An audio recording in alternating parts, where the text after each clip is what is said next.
And the heat index around 100 tomorrow afternoon, with another chance for a thunderstorm in the afternoon or evening into the first part of Friday night. Late Friday night, partly cloudy, lows in the 60s, mostly sunny and less humid Saturday with a high near 90. I'm meteorologist Bob Cox in the WTIC Weather Center. Big rally on Wall Street so far. The Dow up 798 points, the Nasdaq's up 338, and the S&P is up 74. For these stories and more, go to WTIC.com.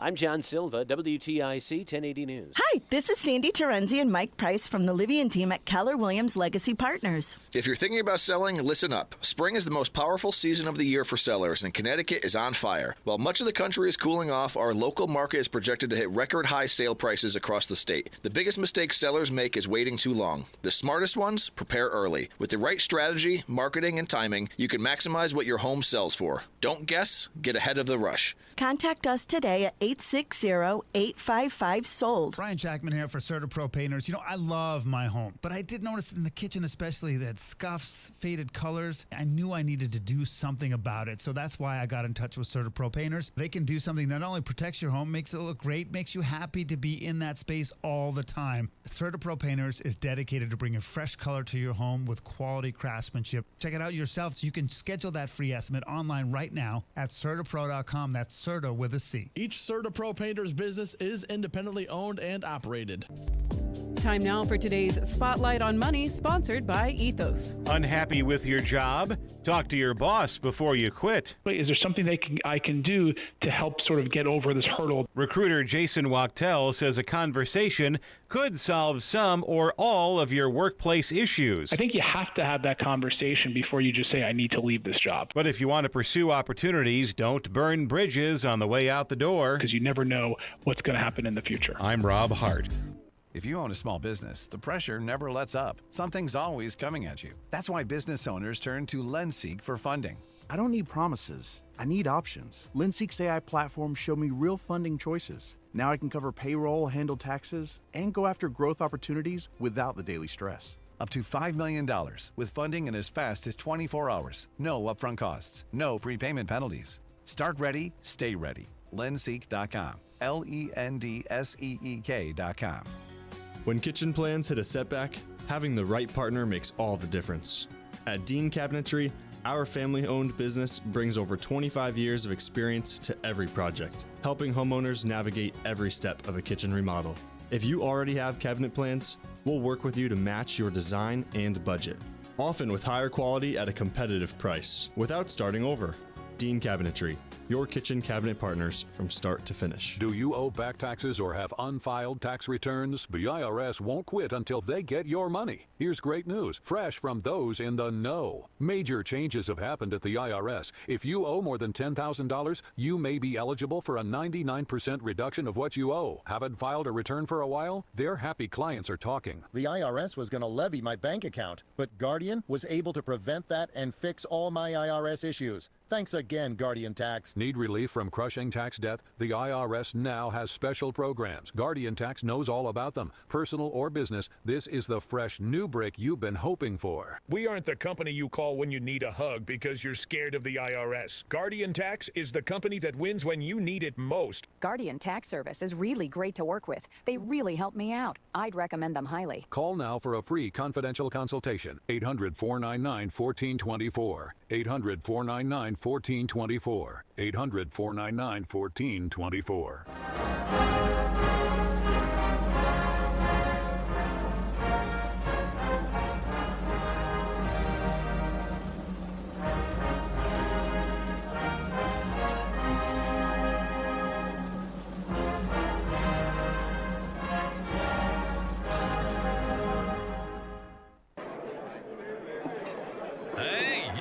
Hey, shh. Calm down. The show is about to start. Reese on the radio. Turn it up. Turn it up low. Turn it up loud. It's like a dream come true. Turn on your radio. Reese is on the radio. Yo, let's get it. Due to the nature of this program, discretion does not exist. It's Reese on the radio. Right now on WTIC News Talk 1080. Yeah!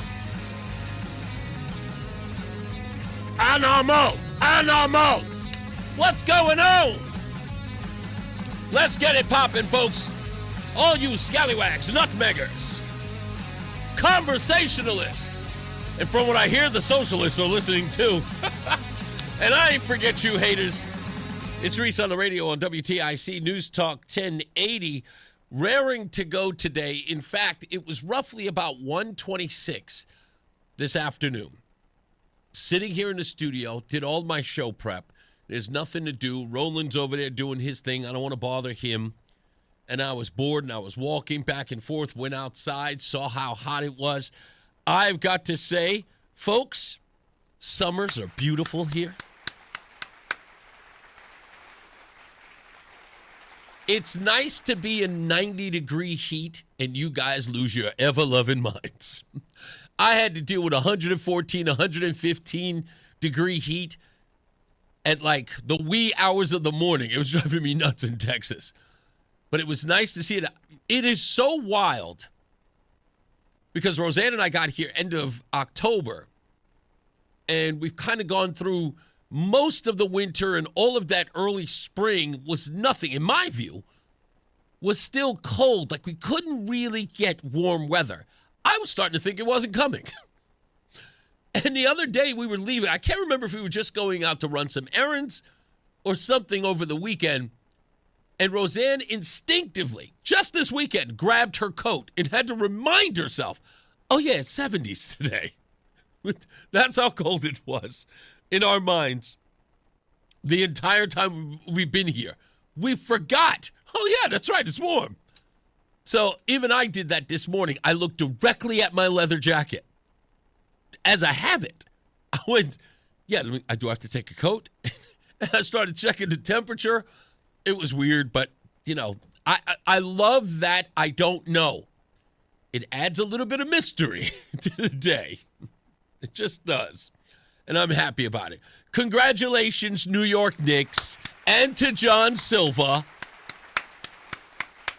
No matter how much I hated, you guys have made this series 3-1, which means they go back to San Antonio to possibly finish it out because it looks like Wabajambe's got nothing in him. All of a sudden, his heart has furloughs, as Don King famously said about Buster Douglas. In the third and fourth quarter, he can't do a thing. All of that height, as they say. They used to rag on me. 6'3" black man who can't play basketball. My mother said, again, 2-story house without stairs. Worthless. Pointless. Wabajambe is like 9'11". People are getting jump shots over him. It's a joke. What are you there for? Now, just change the light bulbs, buddy. It's a complete, I don't know. I didn't even watch the game yesterday. Why?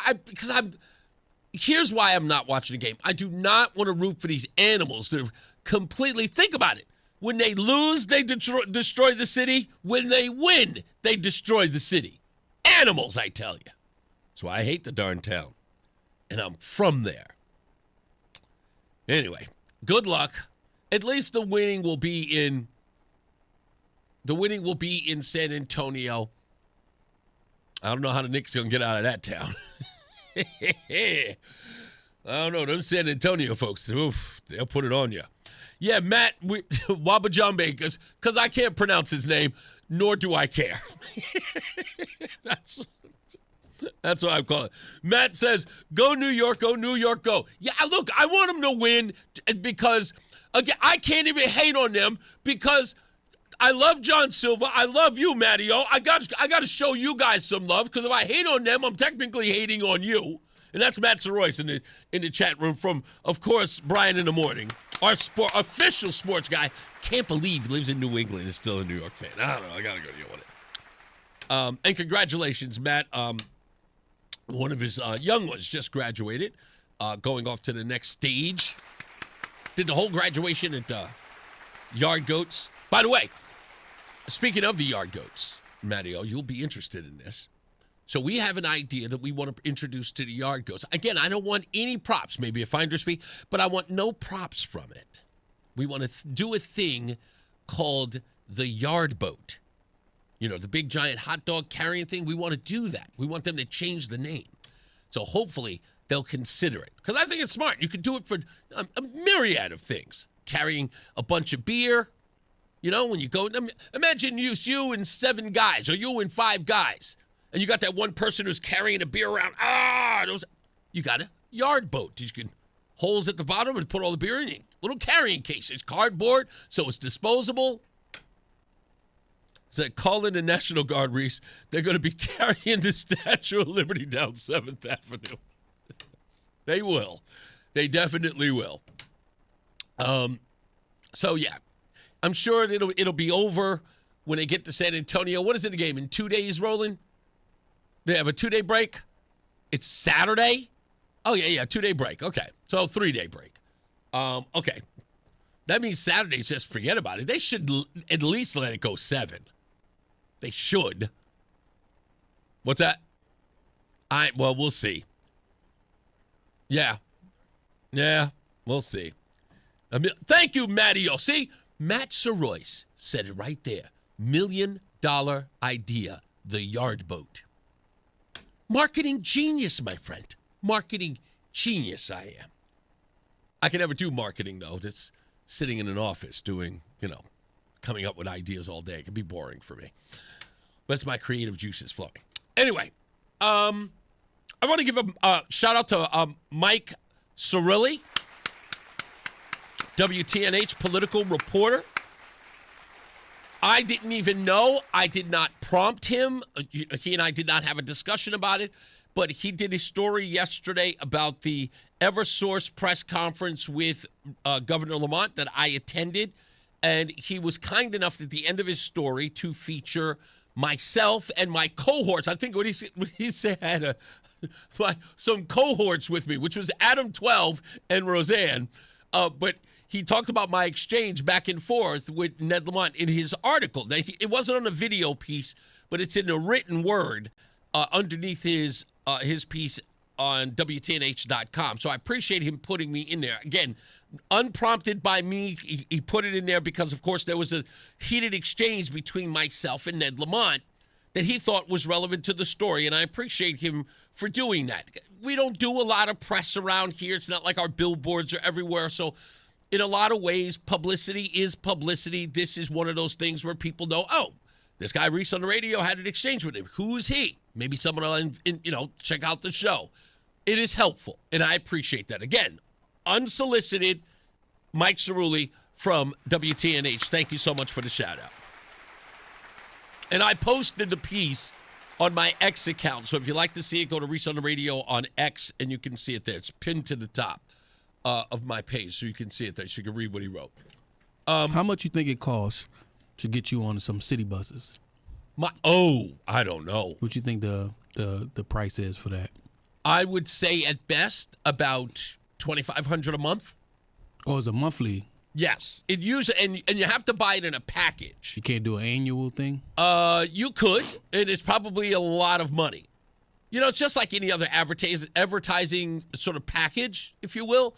I know some people. In fact, my former co-host, I would say boss, did that when we first got here in Connecticut. We were on all the city buses. Yeah, the 104.1, right? Yeah, when we were over there. That. Yeah, remember? We were on the buses there, and he paid for that out of pocket. Oh, out of his own pocket. Yeah, out of his own pocket. We got a pretty hefty contract when we came down because it was going to be syndicated. So he used that money to self-promote. I loved those ads. In fact, a lot of people don't know this because I don't, I don't drop a whole lot of, all that stuff that I've done or accomplished. Every one of those ads were created by me. Every one of them. I was literally tasked with coming up with what they would look like. And my favorite one is, so it's both of them standing in front of the camera, and you can see a guy's arm coming towards them, and they're holding the arm. They're dressed in lab coats, and Buck Wild is injecting a syringe into the arm of one, and the syringe reads truth. And it's like injecting truth in every single morning, 6 to 10. So that was all my marketing. I did all of those posters that were out there. I literally dreamed them up. Oh, wow. That's what I'm saying. Like this whole thing with the yard boat, this is natural to me. It is. It just comes naturally to me. I don't know why. Yard boat. the yard boat. Anyway, they're going to have to get licensing for that one. So I was so, like I said, Mike's really putting that piece in there about my exchange with Ned Lamont. I was thinking about it when I read it. And you guys know I did a Substack a couple of weeks back about my exchange with William Tong.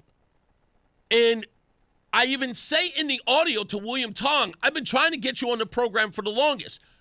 To which many of you always said that William Tong would be here in the studio with Brian and company, like a day or two after I had mentioned him. And people kept saying, you know, rightly so, but sometimes a little angry about it. They would go, I can't believe he would come down to the building to go see Brian, but he wouldn't come and see you. There's a reason for that. You know, Brian's show is Brian's show. I do what I do, and no one is asking Brian to do what I do. Nobody's asking me to do what Brian does. Nobody's asking Brian to do what I do. We have two different shows. So again, to criticize him it's unwarranted. Brian has a show that he does this way, and again, getting those people in here is what they do. They're safe here, if you understand my meaning. That's not saying anything about Brian. They're safe here. Me, I am adversarial. I make that clear. I wear it on my sleeve. They know it. But the tough questions are what you want. It's not what I want. It's what you want. And I look at it, I'm saying, if that's what you want, that's what I'm going to give you. And if they won't come by after we ask, we send emails, we send text messages, we contact their press person or the communications person, and they don't respond, or they give us this nonsense of like, send us an email, we'll get back to you. You know what that means? That's like in Hollywood, when they say, we'll do lunch. It means we're never going to call you back. I know that. I understand it. If they know anything about this show, they have no interest in coming here. I get it. So I have to go to them. If I can't get them 15 minutes to sit across from me in this room and answer some questions that may be concerning to you, based on what you've told me, the things that we've exchanged online, conversations we've had right here on the show, if they are not willing to come in here and answer those tough questions, I got to go out and have 5, maybe 6 minutes with that individual on one topic. But I got to tell you, folks, it's worth it. It's worth it to get that one question out in a viral campaign. And trust me, I don't intend for it to go viral, but it does. It does. It could be a conversation where we're having an exchange of ideas, or I can go out to your press conference and have a 3-4 minute video with now, currently, I posted it last night at 10 o'clock. It's currently at 50,000 views. Now, why is that happening? Because you didn't want to sit down. I don't want to go to press conferences. I don't need to. I got to fight. Well, actually, back in the day, I really didn't have to fight because I would be the only person there, and I'd be the only person asking questions, with the exception of the Connecticut Mirror, who's going to ask questions about where you're getting the money from. So it's really like I'm not jockeying for position there, right? You guys never show up or haven't showed up this year at plenty of these press conferences. I'm there by myself half the time. But I'm not going there for the viral moment. That's not my intent. I go there because you won't come here. You won't give me the time of day. You're dismissive of me. You may not like me. Who cares? I don't. But you cannot be shocked and surprised when I show up now. This has been 7 months, and I show up. You can't be stunned when I walk in the building. You see my baseball cap, it comes in before I do. As soon as you see the baseball cap, you go, damn it, he's here. Yesterday, people were upset. Can't believe how that went. Really? Because you become so comfortable with people patting you on the back, powdering your bum. We're in election year. You don't think tough questions are coming? That's failure on your part. I am not trying to be the hero here. And I thank all of you for saying thank you, Reese, for doing it. I do appreciate it. It means everything to me that you appreciate what I'm trying to do. But it's not about me. I'm trying not to be famous. If you notice in the video that's posted, my back is to the camera. It's not me showing my face going, hey, look, I'm talking to the governor. No, I have no interest in that. This isn't about glorifying me. This is about doing your bidding, as I said I would. And I'm hoping deep down, I am living up to what I promised. Even a little bit. You guys have expressed that. Thank you. Those of you who don't think I'm doing it, and trust me, I get a little bit of criticism like, I don't know what the hell that was for. I was like, why do you even bother? I'm like, because I got to do something. They won't come here. So, with that, just so I understand, I make it clear to those of you who are out there, and trust me when I tell you, I know you're listening. I know you are. I'm not having delusions of grandeur. I know you're listening. And if I could be so bold, can I tell you why I know you're listening? Because somebody should call a plumber. All of your offices are leaking. All of them. There are people in your inner circle who love this show. I don't know why, but I appreciate it. But you're all leaking.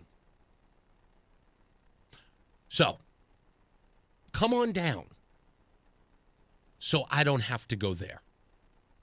I'd like to just come into the studio and have you here and you can address the audience.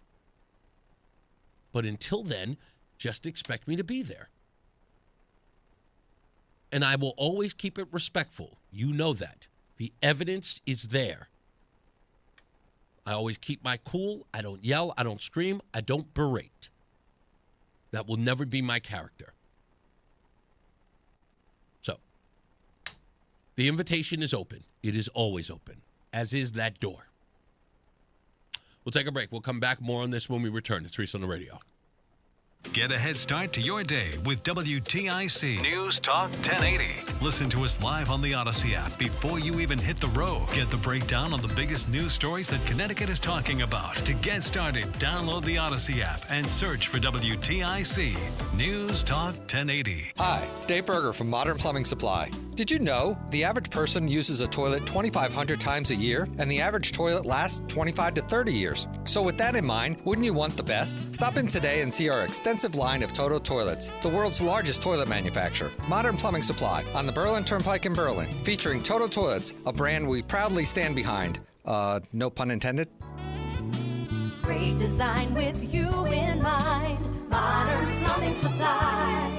In a fast-moving economy, being in the know isn't just an advantage, it's a necessity. Start your work week with the Connecticut Business Blend. Every Monday morning at 8:50, Brian sits down with the experts at the Hartford Business Journal to break down the latest headlines and trends. From local developments to statewide shifts, get the insights you need to succeed. The Connecticut Business Blend is made possible through the weekly support of Thomaston Savings Bank. Here for you, here for the community, here to stay. Member FDIC. Visit ThomastonSavingsBank.com. The Connecticut Business Blend, Monday mornings on WTIC News Talk 1080. She gardens, cooks, and sews. She's running for town council, and she was doing it all in pain she couldn't ignore anymore. I had 3 muscle tears in my right arm and 1 in my left arm. I'm a quilter, and I could not hold the material up in the air because I couldn't lift my arms above my shoulders without severe pain. Surgery? Not this busy lady. Susan booked a free consultation with QC Kinetics. Her customized regenerative treatment plan finally calmed the pain in her shoulders. I am able to now go back to quilting 100%, and every once in a while I think, oh wait, that didn't even hurt. The QC Kinetics treatments had given her shoulders new life. It was like a new shoulder had been put in. It's your own body healing your body. No foreign anything. The future of joint pain relief. It's QC Kinetics regenerative treatments. Schedule your free consultation today. Call QC Kinetics, 860-440-PAIN. That's 860-440-PAIN. 860-440-PAIN. And now, a WTIC news update. It's 2:30. Good afternoon. I'm John Silva, WTIC 1080 News. A mix of sun and clouds, hot and humid. The heat advisory is in effect until 8 tomorrow evening. Temperatures in the 90s with the high humidity. also prompting Governor Lamont to activate the state's extreme weather protocol, which will remain in effect through at least Sunday. A middle schooler from Springfield is dead after drowning in a pool at a day camp in Granby Wednesday. The incident occurred at High Meadow. Counseling is being made available to the juveniles that witnessed the tragedy. President Trump says he's called off new military strikes on Iran hours after threatening to escalate the war. Trump had threatened major strikes on Iran and to seize control of its oil and gas industries as escalating attacks between the countries pushed the Middle East closer to full-scale war. Staff member at a school in New Haven is under arrest, charged with hitting a student. Police say they received word Wednesday just after 2:30. 48-year-old Siobhan Boone of New Haven hit a 6-year-old during lunch at John C. Daniels Middle School, facing charges now of risk of injury, assault, and breach of peace. Bond set at $10,000. And President Trump says he plans to nominate Jay Clayton, the U.S. Attorney for the Southern District of New York and a former Securities and Exchange Commission chair, as Director of National Intelligence. WTIC News Time is 2:31. Here's Bob Cox with the forecast. The temperatures this afternoon in many parts of the area getting up above 90 degrees, and the humidity is quite high as well. So the heat index, what it feels like, will get up between 95 and 100. So heat advisory is in effect this afternoon, and that will actually continue into tomorrow, and it goes right through 8 o'clock tomorrow evening. There is the chance for a thunderstorm in parts of the area by later this afternoon and evening. Not everybody will see one, but where they do pop up, they could be on the strong side. That chance for a storm continues into the first half of tonight. Late tonight, it's partly cloudy, a muggy night, low near 70. Tomorrow, back to a mix of sun and clouds, still hot and humid, with the chance for a thunderstorm again in the afternoon or evening. Highs 90 to 95. Lows drop into the 60s tomorrow night. It's mostly sunny and on the hot side Saturday, but lower humidity with a high close to 90. I'm meteorologist Bob Cox in the WTIC Weather Center. 92 right now, the temperature in Hartford. The rally continues on Wall Street with the Dow up 786 points, the NASDAQ ahead 434, and the S&P up 96. I'm John Silva, WTIC 1080 News. Whittlesey Accounting Advisory Technology wants you to think about golf. Travelers Championship opening day is in just 11 days. Hi, Eric Hogarth with Money Wisdom. This week, we discuss the latest tips in financial planning and real solutions for your money questions. Don't just save, thrive with Money Wisdom on WTIC NewsTalk 1080. We all hear the radio ads about the IRS. They tell you to be afraid, to be scared, and they try to frighten you into calling. I'm not here to do that. Tax Relief Advocates is different. TRA is here to tell you that if you owe money to the IRS, whether it's $5,000, $50,000, or $500,000, we have a solution. It doesn't matter if you're sitting in your car, at work, or with your kids. No matter where you are, call now. 800-566-3062. Don't lose hope. TRA can eliminate or reduce what you owe to the IRS. Generous programs are now available that can give you a fresh start. Our passion is taxes and helping individuals fix their IRS problems. We have over 1,000 five-star reviews on Google and an A+ with the Better Business Bureau. You don't need to be afraid of the IRS any longer. End your tax nightmare today by visiting us online at TRA.com or call 800-566-3062. That's 800-566-3062. Tax Relief Advocates. Real solutions for real people. If you're in the Hartford area and caring for a loved one with Medicaid, get paid starting today. Freedom Care has already helped over 162,000 families get the care they deserve, with 97% satisfaction and more than 8,000 five-star reviews. If you have Medicaid and are 65 or older, you need to hear this. You may qualify to choose a caregiver you already trust, a family member or friend, and they can start getting paid tax-free. No agencies, no strangers, just someone you know helping with meals, medication, bathing, mobility, and more. This service isn't for later, it's for right now. It's 100% free to you through Medicaid, and caregivers get paid right away after their shift. Find out if you qualify today. Call 860-777-1597. That's 860-777-1597. Don't wait. Call 860-777-1597 now. Again, 860-777-1597. Freedom Care. Get paid to care. Starting now. Freedom Care. We're here for you. I know that hiring can be challenging. You sort through tons of resumes and you get too many so-so applicants. You're just waiting for someone to match your role perfectly. Well, now, there's a place where you can meet them fast. ZipRecruiter.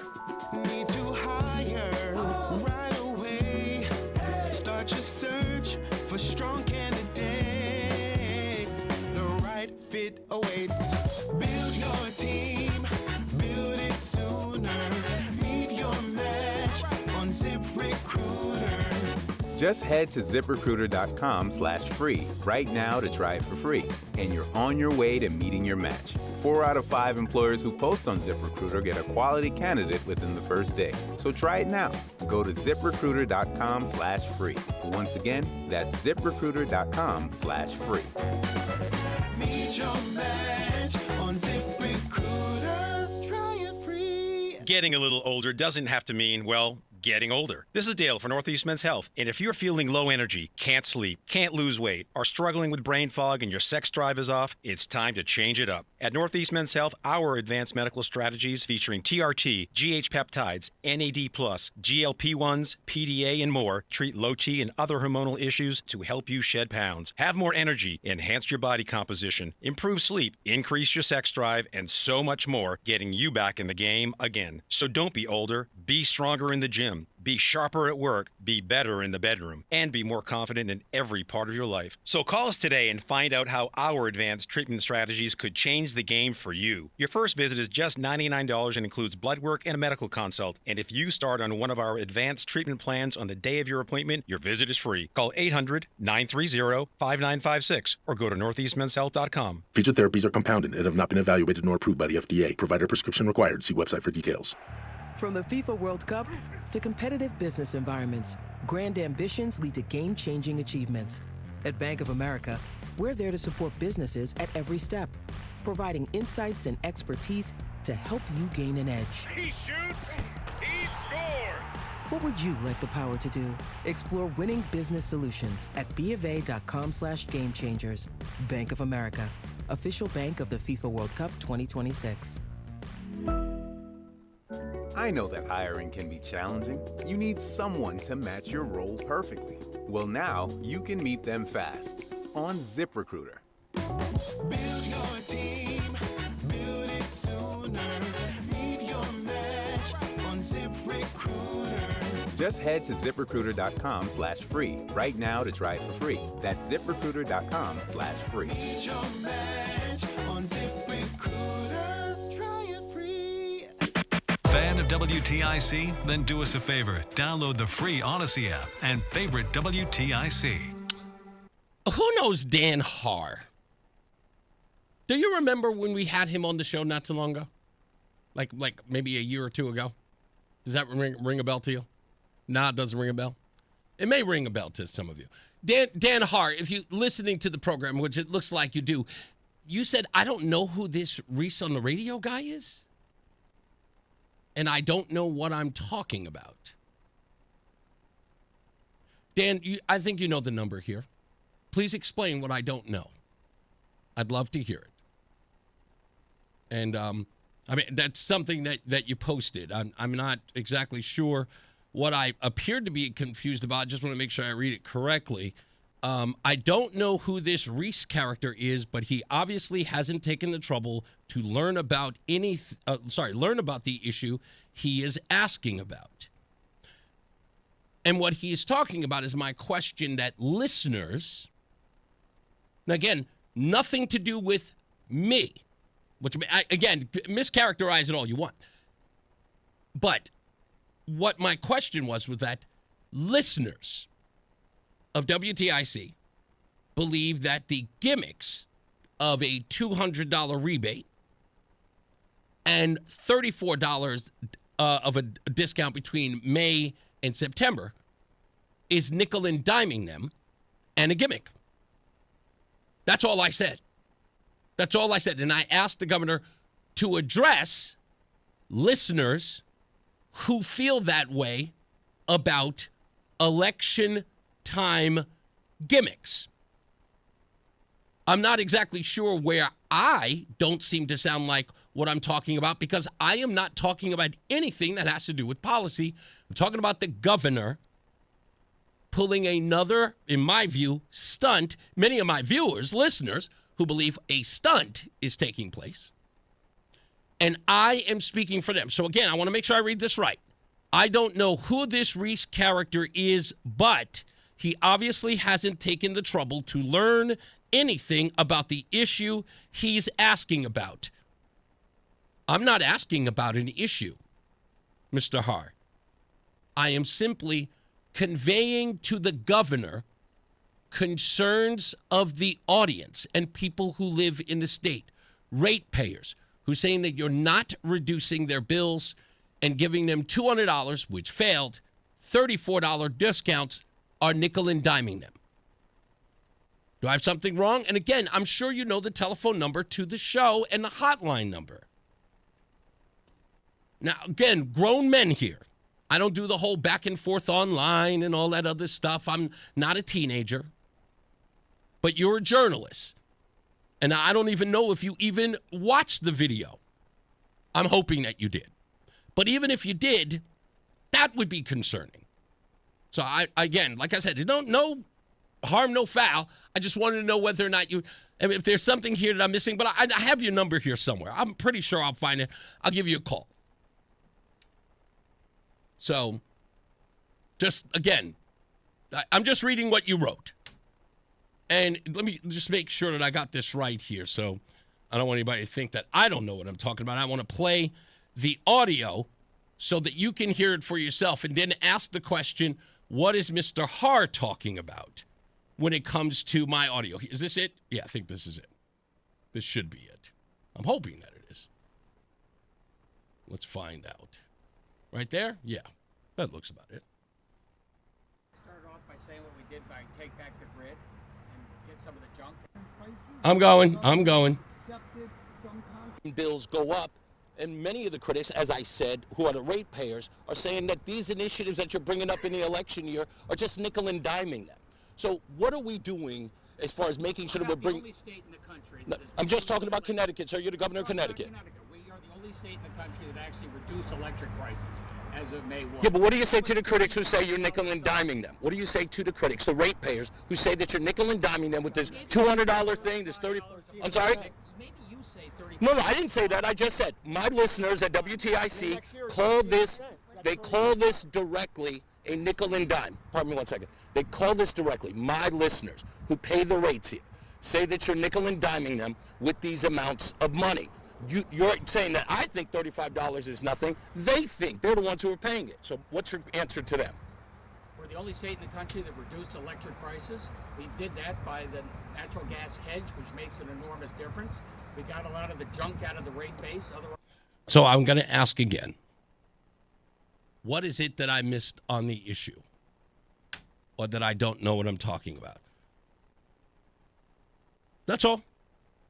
That's all I'm trying to say. So, again, and this was a response to someone else who had reposted the video, and I just got an alert that he responded to it, and I'm just going, okay, all right, whatever is whatever. What I really wanted to address, again, I just saw it there. How do I do this? How do I do it? I want to do this right. I'm a different person today than I ever was before. And I know that some people just don't know that.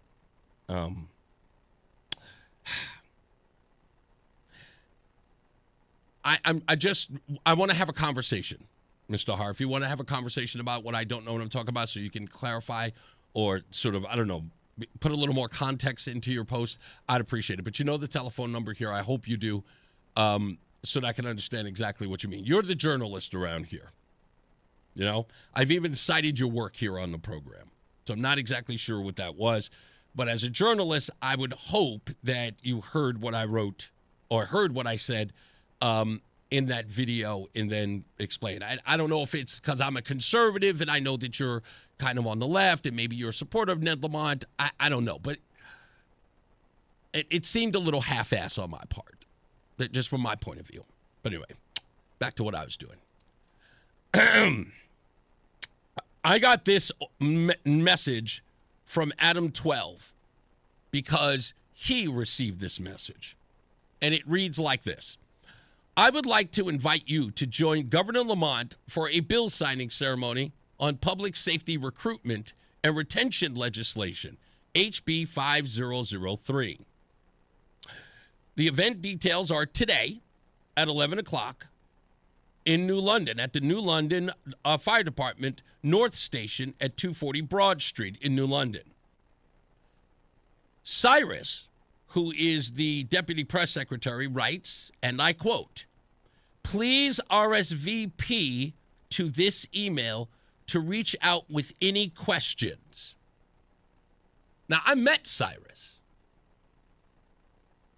And this is supposed to be a press release or an invitation to the press telling them to RSVP and to send their questions ahead of the event. I don't know. Dan, if you're listening, is that unprecedented? Every other journalist out there, is that unprecedented?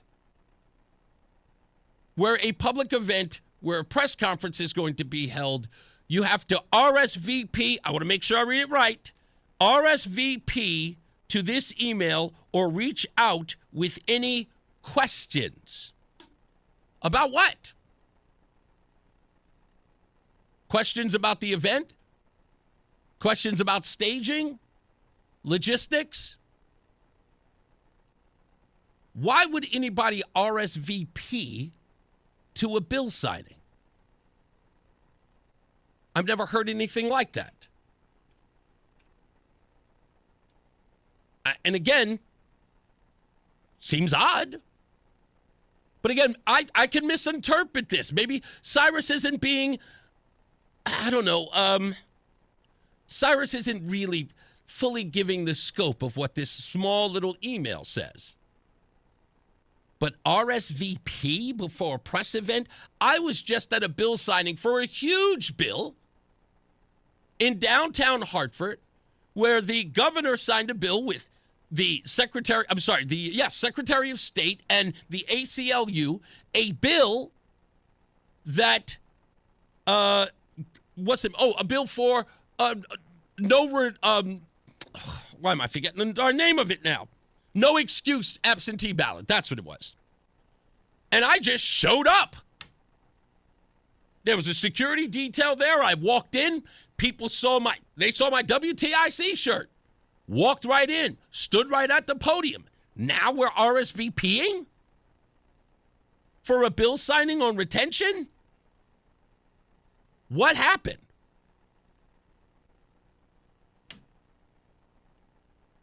Is this who I think it is? Yes, it is. This is none other than Chris Lancia, a guest on our show just a little while ago. My friend, you keep holding his feet to the fire. I saw that, and I know you grew up with a bunch of Italians. The minute I heard your nickel and diamond, my eyes went back to being a little kid hanging around Madison Avenue in Bridgeport, Connecticut. You keep doing what you're doing. You don't RSVP nobody. You are the RSVP. Don't you let nobody fool you. I don't know what Dan Har's talking about. All I did was convey what people have said on this show is that they're being nickeled and dimed with these little, penny pincher sort of deals that we're getting here and there. And again, the bottom line was this is stuff that could have been done 4, 5, 6 years ago. And now 7 years ago. Yeah, 7 years ago. Is in trouble with the primary. He's in trouble with a great Republican candidate named Fazio. Yep. We've got a hell of a Republican team behind him. We're going to go. And I just got a gas bill. You're talking about that. I got $60 worth of service charges, and my usage was $30. So what? How the hell does that work? I don't get it. But I had to call you. I thought about it last night. Nickel and diamond all the way, baby. That's an Italian thing. I know. I told you. I wasn't kidding. I picked up a lot of the vernacular, my friend. Thank you, Christopher. I appreciate you. That's Father Colin. Keep up the good work, Reese. We love you. Thank you, sir. Thank you so much, man. Chris Lancia running for the 3rd District against Rosa DeLauro. I'm just saying, I don't understand that. Just why pick a fight with me? Why pick a fight with me? You're the journalist. We're turning on each other. We're supposed to be holding the people in power accountable. What? Come on, bro. We'll take a break. We'll be back. It's Reese on the radio. Hi, I'm Joe with SimpleSaleUSA.com, and I buy houses cash. If you own a house and want to sell it fast at a fair price, call me at 203-896-4600. 4000.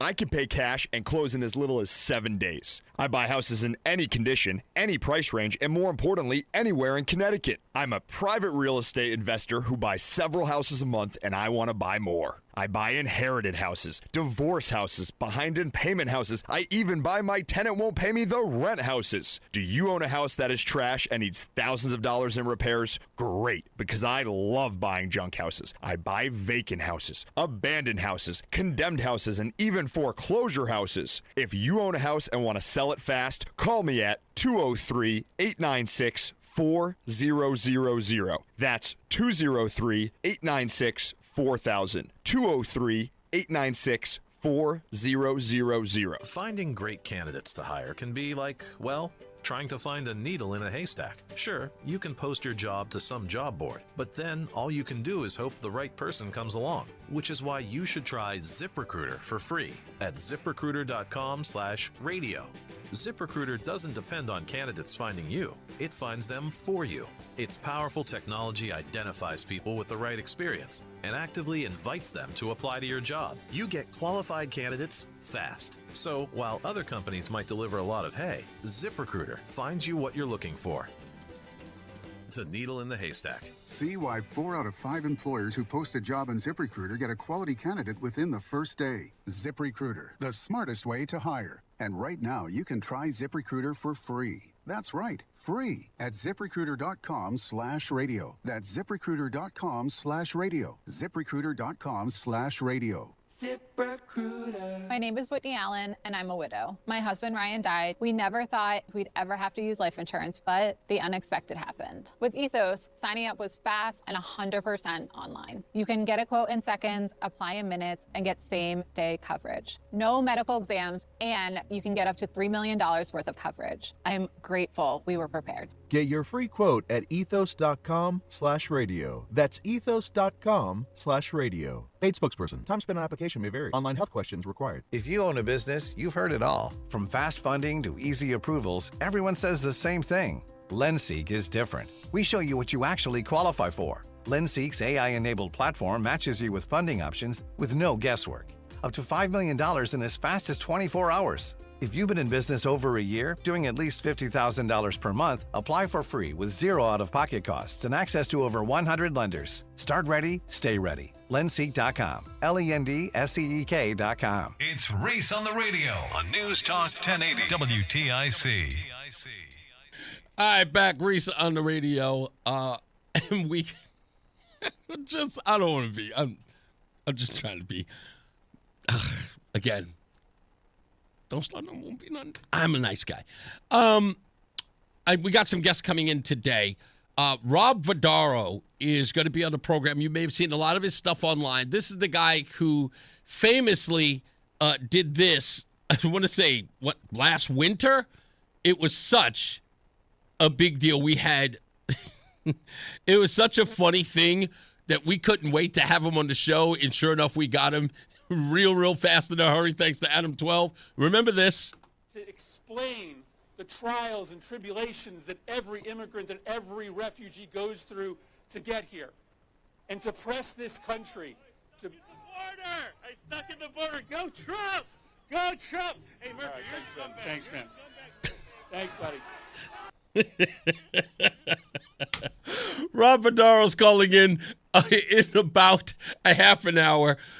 They literally charged him. I cannot kid you. They literally charged him with assault for coming up on a stage and calling Chris Murphy a scumbag. And his court case was dismissed, and he's going to come in and talk about it. It was absolutely hilarious, which we thought was outrageous that they went that far. But yeah, the case ended up being dismissed. We're going to have him call in to tell us all about behind the scenes, what happened in the courtroom. So stand by for that. And this one is going to be a difficult one to tease because I don't want to give away the farm on this. So bear with me as I lay this out. You guys know that Attorney General William Tong is infamous for joining, if not filing, lawsuits against the Trump administration. Well, yesterday he did another. Now, before I talk about it, if you're interested, go look it up. One of the places you might want to look is the Connecticut Sentinel. It was probably the only place here in Connecticut that talked about it. I'm sure there may have been others, but that was the only place I saw it, or even I bothered to look after I saw it. But just look it up. It is very important that you read this article because we have a guest coming in today that is so relevant to this story. And it all stems from an article written in the Mirror last year in May. A story that should have gotten attention, but did not. And I mentioned it on this show. So that person is coming up at 4 o'clock, and we're going to have a very long conversation about this. But the reason why I'm not giving away the goods is because I told you that William Tong, in my view, has a reputation that people haven't recognized. And I find it very, very odd that this problem ruminates, sits in this state, and William Tong went out and joined a federal lawsuit with 20 others to sue the Trump administration on something that he's lacking in fighting right here at home. And we have a guest who's going to come in and speak straight to that. So stand by for it. Every time I say something on this program, I have to wake up every morning and go, it can only be God. There's no way I'm getting it this right. There's just no way. It ain't me. I get a feeling, I get a sense, I follow the breadcrumbs, they're laying all over the place, and there they are. I try not to. Sometimes I just want to come in and have fun. I want to joke with my wife, talk about things like music, entertainment, talk about sports. Sure, talk about the issues that matter to you, but there's just so much. There's just so much. And they keep feeding me and feeding me. It's like Little Shop of Horrors in here. Anyway, so we'll get into it. I just, again, this is just, it's absolutely incredible. Let me see. Matt says, we should ask about Porter and Chester Institute and how they are committing federal fraud by taking advantage of black and brown students. I have taken this to William Tong, and he has done nothing about it. Matt, let me know everything that needs to be said about that immediately. Just go to reeseontheradio.com and send that information to me, or at least your contact info, and we'll have a talk. Michael said, what's up with that woman who keeps trying to touch you in the video? She is Susan Bysowicz's handler, and she was trying to get a rein on me because they felt that asking Ned Lamont tough questions was getting out of hand. And again, all I was trying to do, and Ned Lamont keeps trying to, if you listen to that exchange, all he does is try to flip it on me that I think $35 is chump change. And I'm trying to express to him, I'm not advocating for my own $35. I'm advocating for yours. And he didn't get it because he thinks I'm there trying to go viral. I'm not. I'm asking him a legitimate question. And every person I've asked about this, about well, it's really $34, but every person I ask about this says the same thing. He clearly doesn't know what a dent it doesn't make in their electric bills. And that's the reason why the video is going viral. So that's why I thought Dan Har's comments were completely off base, because I'm not talking about his policies. I'm talking about $34. That's all. We got to get to the newsroom. Yeah, John Silver here. I know I saw him. John Silver's here, who's probably going to be in a much better mood today. He's in the WTIC newsroom. This is WTIC News Talk 1080 with Brian and Company in the morning, Reese on the radio in the afternoon, and news around the clock. WTIC and WTIC FM HD2 Hartford and Odyssey Station. Orange and blue skies, Reese. It's 3 o'clock and the temperature is 92 degrees. And we'll have this heat advisory in effect until 8 tomorrow evening. And due to the scorching heat, the city of Hartford is now opening its cooling centers now through Sunday evening. Mayor Arunan Arulampalam says they include the city's public libraries. These cooling centers can help you cool down during the daytimes. It's all of our libraries, all of our rec centers, a number of nonprofits around the city. We want to make sure that everyone has somewhere to be. And if you don't know where to go, call 211. There are locations in every single neighborhood, and we want to make sure everyone can stay safe and cool. Fire department's also handing out water to residents throughout the city. Waterbury, Westport, Bridgeport, New London, Middletown, and other municipalities are also opening cooling centers to help folks try and beat the heat if they need to. Hours after threatening Iran with new strikes tonight if it did not agree to a peace deal and reopen the Strait of Hormuz, President Trump backed off that today. Correspondent Martha Raddatz says both the U.S. and Iran are continuing to trade targeted attacks amid that shaky ceasefire. Iran has fired back, again launching its own missiles at U.S. bases in Kuwait and Bahrain. All the missiles intercepted, but debris damaging homes, vehicles, and causing minor injuries to a child in Bahrain. In a last-ditch effort to unanimously extend FISA authorities ahead of tomorrow's deadline, that failed on the Senate floor. The Foreign Intelligence Surveillance Act allows for warrantless wiretaps to overseas targets. Democrats say they're withholding their support for the extension because President Trump chose Bill Pulte to be the acting director of national intelligence. Senate Majority Leader John Thune. Democrats have decided to block vote against something that many in the past have supported that's keeping this country safe because they don't like the person that President Trump is putting into a temporary acting role. These aren't linked. The president today tapping U.S. Attorney for the Southern District of New York, Jay Clayton, to permanently head DNI. Investigations continuing into the drowning Wednesday of an 8th grade student from Springfield, Massachusetts, at a pool at High Meadow Day Camp in Granby.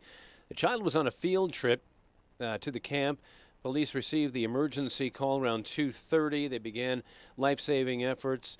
The child's now been identified as 14-year-old Imari Marshall Woodard of Springfield, Mass. He was rushed to Connecticut Children's and later pronounced dead. The 14-year-old attended Springfield School District and was in the 8th grade.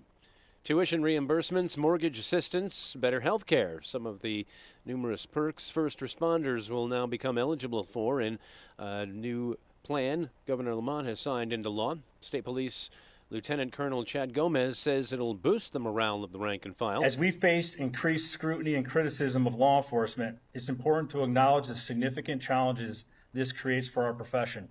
This increased scrutiny raises significant questions about the roles of individuals committed to safeguarding our communities. It is imperative that we advocate for and create legislation that supports the individuals who dedicate themselves to protecting society. Covers state and local police, firefighters, correction officers, EMS personnel, and National Guard members. Well, lost in the euphoria of the Knicks' miracle win over the Spurs in Game 4 of the NBA Finals Wednesday night was the rowdy behavior by some alleged basketball fans afterward. It's an historic comeback by the New York Knicks, and some in the crowd here in the blocks outside Madison Square Garden just couldn't control themselves. Fans pouring into the streets to celebrate, blocking traffic, some climbing on the scaffolding or hoisting themselves into the bucket of a lift to egg on the crowd. And some Knicks fans showed up at the hotel where the Spurs are staying and appeared to throw actual eggs at Victor Wembanyama. It's ABC's Aaron Katursky. The NYPD says 50 were arrested. WTIC News Time 3:04 from the WTIC 24-hour traffic network. We got some delays on 84 westbound now. Backups reported between exits 56 and 50. Also, 91 southbound into Hartford. We'll find slower traffic from between exits 34 and 32. And leftover road work on the Eastbound side of 384 in Manchester, just prior to exit 3. Crews should be wrapping up their work in the right shoulder there in the next 25 minutes or so. Here's the WTIC Weather Center forecast. Meteorologist Melissa Constanzer. The rest of today, partly cloudy, hot and humid, a high in the lower 90s. But as we go into this evening, a couple of thunderstorms will be kicking around, and those can bring heavy rainfall as well as locally damaging wind gusts. Otherwise, tonight is partly cloudy and sticky with a low of 70 degrees. Tomorrow will be hot, humid, with sun and clouds. Expect a high near 93 degrees.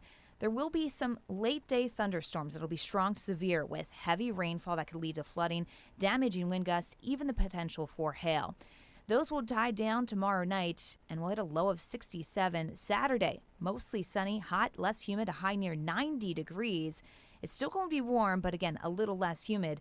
And Sunday, as we close out the weekend, hot with sun and clouds, turning a little bit more humid and a little breezy through the afternoon. We will have a late-day thunderstorm with a high of 89. Monday is partly sunny with a high of 81. This is meteorologist Melissa Constanzer in the WTIC Weather Center. All right, 91 and partly sunny right now in Hartford. Dow's up about 1 3/4% to 867 and back over 50,000 for the day so far.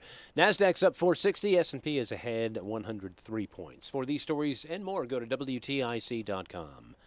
I'm John Silva, WTIC 1080 News. Brian Jackman here for CertaPro Painters. I don't know about you, but for me, I want to be able to trust the people that do work on my house. That's why CertaPro Painters could be perfect for you. They get the job done right because they take pride in what they do. And by the way, the painting is professional and all of it at the right price. When you choose CertaPro Painters, you're not just hiring a service, you're partnering with a local professional with over 70,000 five-star reviews. So schedule your free estimate today online at CertaPro.com. That's Certa with a C. Each CertaPro Painters business is independently owned and operated. I'm John Morgan of Morgan & Morgan. If you've been injured in a car accident, call America's largest injury law firm. For over 35 years, my mission has been to deliver more for our clients, to deliver more for you. If you or anyone in your family has been injured in a car accident, call us now, as the time to file a claim may be limited. Last year, more clients hired Morgan & Morgan than ever before, protecting America, fighting for you. Morgan & Morgan. Injured? Dial pound law. Nicholas Russo, 157 Church Street, New Haven, 06510. Maybe you're sitting there and saying to yourself, man, I can't raise my arms. Well, I can't climb stairs. I can't kneel down. Brian Shackman here, and I'm here to celebrate what you can do. And that's exactly what QC Kinetics patients are doing. They're not bracing for the next jolt of pain because it's gone. They've moved on back to living their lives the way they want to. Now, I've talked a lot about the team at QC Kinetics, and so many of you have been through their game-changing regenerative treatments done right in the office. You don't miss work. There's no surgery, no long recovery. The inflammation calms right down. The pain backs right off. I had my free consultation. I'm preparing to go in and get the work done on my ankle and my shoulder, and I'm probably going to do it in July, and I'm very excited about it. We love hearing from you and your stories, not just mine. We here at WTIC helped a lot of people dig out from under that long list of can'ts and get back to living their best lives. So find out what you can do. Call QC Kinetics right now. That consultation's free. They're in Avon, New Haven, and Glastonbury. That number, 860-440-PAIN, 860-440-PAIN. Again, QC Kinetics, 860-440-PAIN. Reese on the radio, making sense of the news.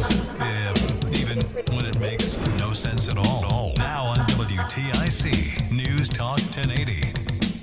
Now this song I know. I definitely know this song. Oh, what did I do here? Now you're talking. Did you really like Lisa and Cult Jam? Of course. So Lisa and Cult Jam, talk about back in the day. Lisa and Cult Jam were produced and pretty much put together by an R&B group and production crew called Full Force back in the day. Now, I know Connecticut's got to know who these guys are. But they were responsible in a lot of ways for like the music in films like House Party and all that other stuff. And they produced everybody from Lisa Cult Jam to Samantha Fox. Some song, in fact, we played a couple of days ago. Was it yesterday? Mark the Shark played I Want to Have Some Fun by Samantha. I'm forgetting her name now.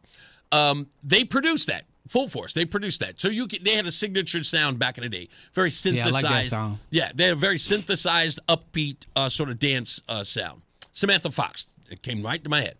But Bow-Legged Lou of Full Force, a very personal and great friend of Full Force. And the only reason why I say this is because that son of a gun, he is he loves to pull practical jokes on you. And I'll never forget it. He did it in the worst way ever. So back before she had all the plastic surgery, I got the first opportunity to meet Little Kim in the studio down in Hot 97.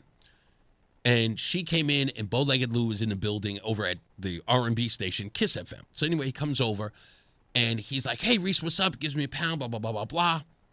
And he says, hey, Full Force has got these great pens. Do you want one? And I was like, yeah, hell yeah, of course. So I take the pen, and he goes right with it. He writes sort of a great ink. Anyway, I turn the pen, and the whole thing explodes all over me. Got him. Totally got me. And he did it right in front of Little Kim. And I look like a knucklehead. It was the only person he got. He just handed it right to me, and I was so eager and looked like a complete fool. I've never forgiven him for that. But he's always been a good friend. I love him and respect him. But nah, he was hating on you right there. He was totally hating on me. And Little Kim you was. Didn't see it. Yeah, I didn't see it. But he did that every time I saw him. He had something silly. Because I'm, again, liking them and being big fans of theirs. And they've kind of were, kind of unks, as they call them, like kind of an uncle figure. I would walk into that relationship, that room with them, and be completely naive. Because I'm just like, I'm just so excited to be around these guys. These guys are legendary. And he would always catch me slipping, which made me, the rest of my life, very curious about every person who's around me. Yeah. I have to look around. But yes, I freestyle music. I loved a little bit of that. I don't think Lisa and Cult Jam technically qualify. They had some. They're very early stuff, especially like that one. I wonder if you take me home. That song is a monster. That song is. I actually just saw a picture of little Lucy, who started her career when she was 12 years old.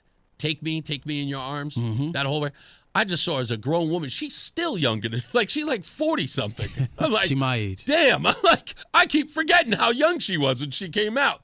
So she'll have a long career off that. I heard she had 2 or 3 songs. I only remember one. That's the thing about when you sing compared to when you rap. Yeah, that's right. When you sing, you start at 6 years old, and you and you're like, I've been doing this for 50 years, and you're only 56. Yes, it's quite remarkable. But if you get in early, this is the reason why I got out of the music scene once I hit 27, because that was my cutoff point. I said, if I haven't achieved anything remotely worth recognition at 27, I'm giving up the rap game. Gotcha. Because I don't want to be a 35-year-old. I mean, I saw Jay-Z doing a concert. Jay-Z's a year, maybe a couple of months older than me. It's uncomfortable for me to see him up on stage rapping. It's a young man's game. And I don't care how garbage the music is today. We just look silly with gray beards rapping. We just do. I can watch the doo-wop guys all day. I can hear do it. The R&B singers. Those guys could do it, like him and Nas and the greats. Yeah. Rakim and all those guys. They could still do it because they actually still have fans that come out and see them. That's true. So it's but if you can't start at 40, that's for sure. Yes, yeah. I mean, I think there's very few people who started sort of at the elderly state. I think, what's that guy, 2 Chainz? Didn't he start really late, in his 40s? No, in his 30s. Late 30s, yeah.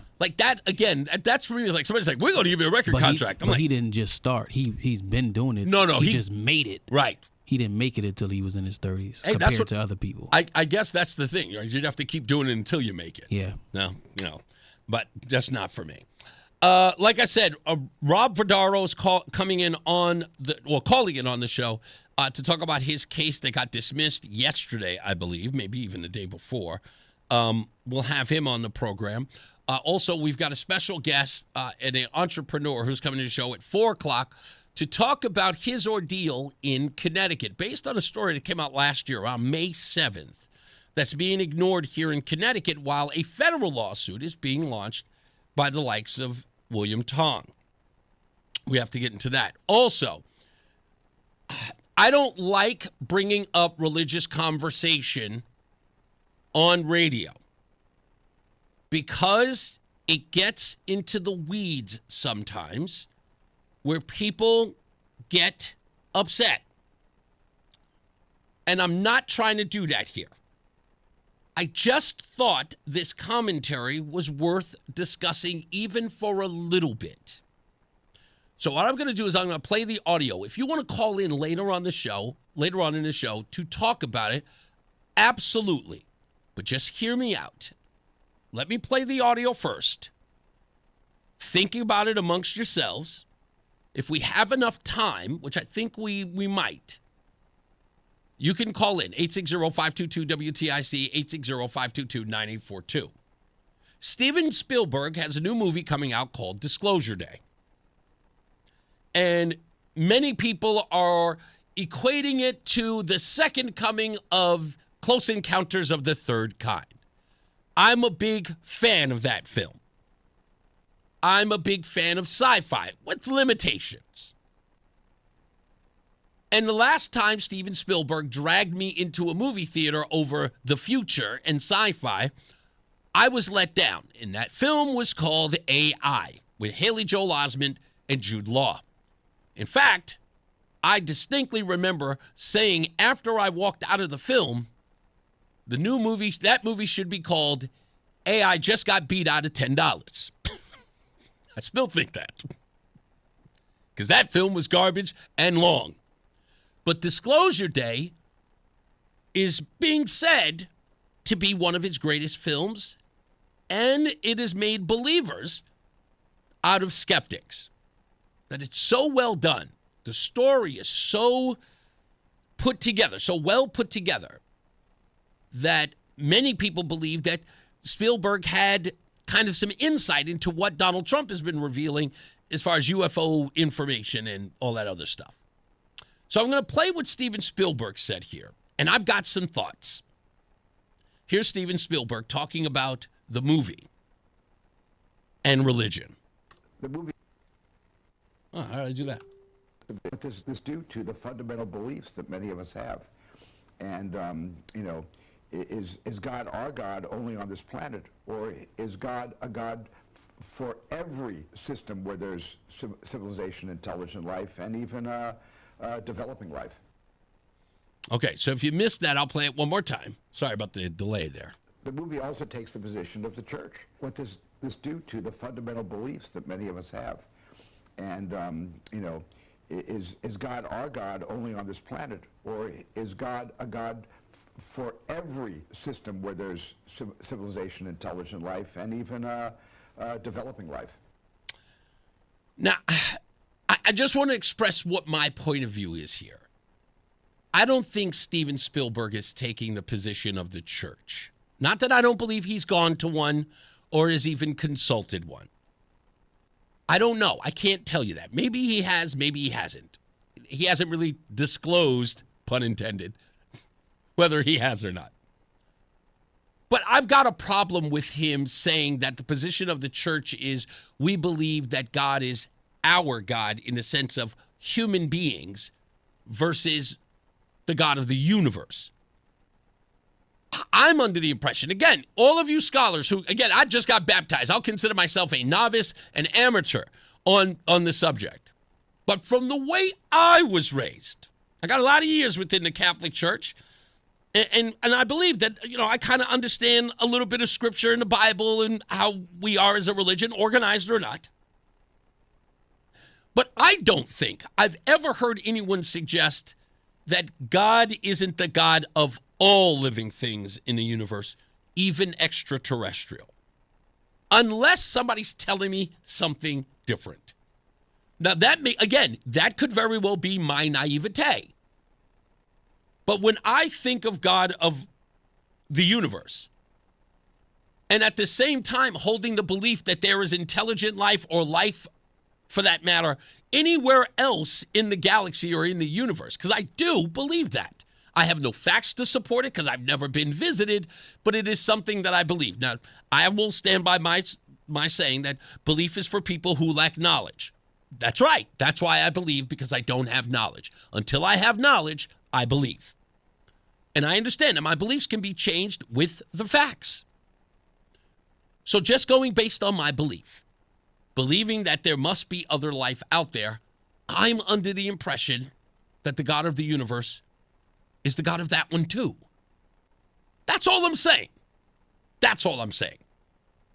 And unless you are one of these people who are looking and just going, no, he's just our God, the humankind. He brought Jesus Christ here. All the rest of those places. I don't know. If that's the way you feel, fine. Clarify that for me. I don't want to speak for any religion. I don't want to speak for mine. I'm just giving my personal opinion here. Now, Roland, are you a skeptic on aliens? I don't know if I've ever had that discussion with you. Are you a skeptic on alien life? We had this talk before. We did, right? So you do believe in alien life? Yeah. Okay. You believe they're here. That's right. Yes? People have framed them in the word aliens. Uh-huh. I just believe there's other things that exist outside of the Earth. Right, of course. Of course. Yeah, like there's a planet a million light years away. Sure. Light years away that has their own society and they're doing their own thing. Have to. I mean, it seems too vast for it not to. People have called me super crazy for even thinking that. Even thinking that they're saying Earth is the only place that has this type of. I'm like, come on, bro. Y'all, what are y'all thinking about? Is it Carl Sagan who says the line, well, at least I remember the line in the movie Contact, the opening line where the little girl says to her father, do you really believe that there's life out there? And his response is, it ought to be, otherwise it would be an awful waste of space. Yeah. And I love that line. That's kind of where I come from on this. How are we so full of ourselves? Yes. We think we're the only ones that exist. Exactly. Come on, Again, I feel like it's such a myopic view. It's almost arrogant. That, look, we have experienced miracles right here. If we think about the species of which we have on this planet alone, how do we not believe that there is another universe that has life and species of its?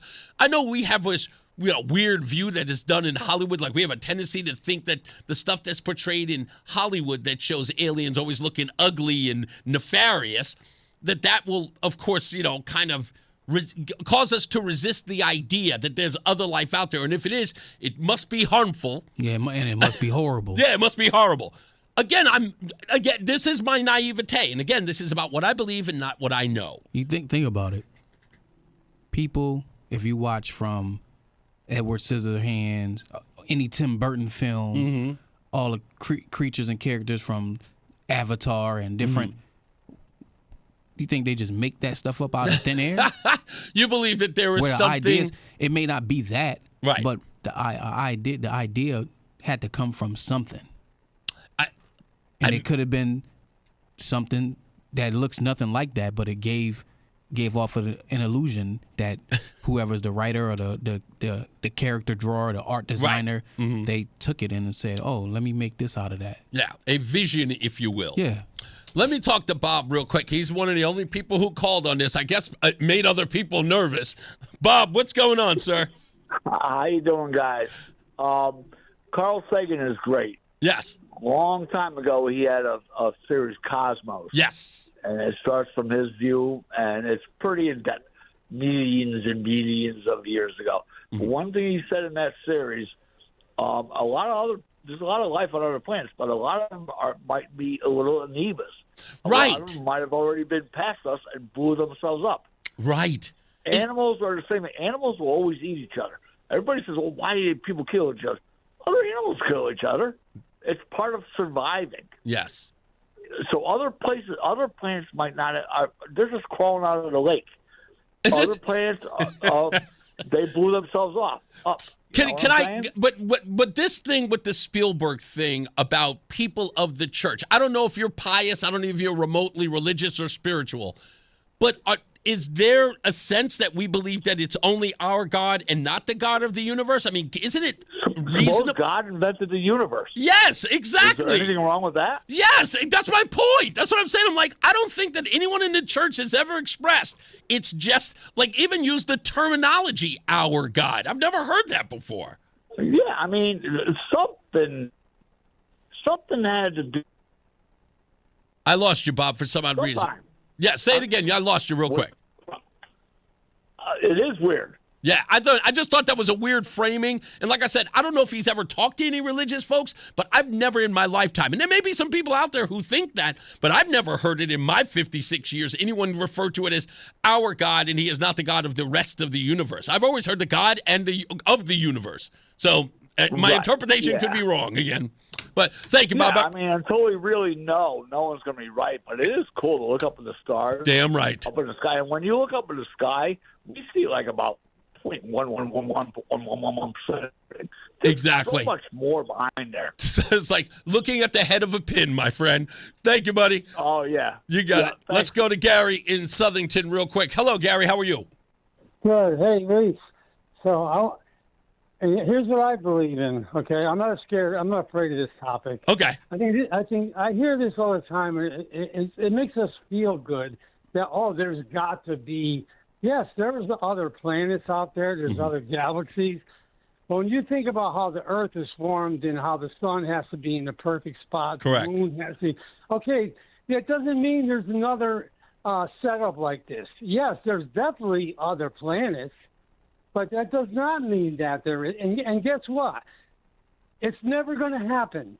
Like everybody wants to believe that there's aliens or whatever you want to call them, entities. There's no evidence of it, zero. So you don't believe that there's any likelihood? There never will be. There never will be, I guarantee. Well, I'll put it this way. I don't think the likelihood it would have to be 1,000,000 years from now before we ever get to a point that we can get to a place where we can explore the galaxy. Because it's so many things I can say about this, but you're right. I don't think that we will ever reach the capacity where we will see that. It would have to land here or happen here before we ever know that there is another group of people anywhere. But again, I appreciate your call. I got to take a break. You know what? I'm going to talk about this a little bit. We're going to talk to Vardaro when we return. So stand by. I'll get to this later. Thank you, buddy. We got to take a break. We'll be back. Guys, stand by. I'll get to you in a minute. If you want to call back after I talk to Rob Vardaro, please do. I'm going to go back into this conversation in a little bit. Let's take a break. More news, more views when we return. It's Reese on the radio. Whittlesey Accounting Advisory Technology wants you to think about golf. Travelers Championship opening day is in just 11 days. Life unfolds in ways you can never quite expect. A divorce, a death in the family, a personal injury. Each time you are left searching for someone new to trust. But what if you had a full-service law firm that knows you and a firm that can represent all your legal needs? With BPS Lawyers, you get more than a lawyer. You get a full-service law firm. Visit bpslawyers.com. BPS Lawyers, your lawyers for life. Proud full-service law partner of Yukon Athletics. Nick Payne-Dearis is responsible for the content of this ad. Coverage varies by plan. View contracts and exclusions at EnduranceWarranty.com. Auto repair bills are through the roof. $3,000 to replace the transmission. $4,000 for a blown engine. And if your manufacturer's warranty is expired, you'll have to cover it all out of pocket. You need an Endurance Auto Protection Plan. No matter what the mileage, if your car is under 20 years old, Endurance can get you covered on the engine, electrical system, transmission, AC, drivetrain, and more. Endurance has plans for any budget. Repairs can be done at the certified mechanic of your choice, and they're paid directly with no middleman. Plans cover 24/7 roadside assistance, towing, battery jumps, fuel deliveries, tire changes, lockout services, and a 30-day money-back guarantee. Act now and get our elite benefits, including complete tire care and key fob replacement. A $2,000 value at no extra cost. With Endurance, you could never pay for covered auto repairs again, so call now for your free quote. Call 800-253-6203. 800-253-6203. 800-253-6203. See website for details. BillsHappen.com is not a lender. It does not make credit decisions. Must be 18 years old. Not available in all states. Honey, everything is so expensive, and our bills are piling up. You're telling me credit cards are maxed out, rent is due, and the car payment's right around the corner? We need some extra cash. We should do what my friend from work did. She went to BillsHappen.com and got the money she needed the next day. Our credit is not great. Are you sure that would work for us? BillsHappen.com is one of the largest personal loan networks. They can help people with all credit types get up to $5,000. Sounds like it's going to be a hassle. My friend said it was super easy. She did it right from her phone during her lunch break. If you have a regular source of income, you can be approved for a loan for up to $5,000, and your cash can hit your bank account the next day. BillsHappen.com's lenders have millions of dollars to lend regardless of your credit history. Guess what? I went to BillsHappen.com and we're getting our money tomorrow. Wow, that's fast. Problem solved. If you need extra cash, go to BillsHappen.com. That's BillsHappen.com. BillsHappen.com. And now, a WTIC news update. It's 3:30, 91 degrees right now in Hartford under partly sunny skies. Police in Granby have released the name of the boy who drowned in a pool in town on Wednesday. Amari Marshall Woodard was 14 from Springfield. He was on an outing at High Meadow Resort when the incident occurred. He was a student in the Springfield School District. A Simsbury officer on duty rendered initial aid before Amari was rushed to Connecticut Children's and later pronounced dead. Heat advisory in effect. State's extreme hot weather protocol is also in effect until Sunday. Those in need of information on cooling centers and other services are urged to contact 211. President Trump threatening major strikes on Iran. He did so, but then decided to call it off. Threats were made against Iran's Karg Island and oil terminal for the second day as the U.S. and Iran traded strikes. Pentagon went into a lockdown on several floors today. Hazmat crews were called to the scene in what was described as a hazardous materials incident. Everything is back to normal as of 3:30.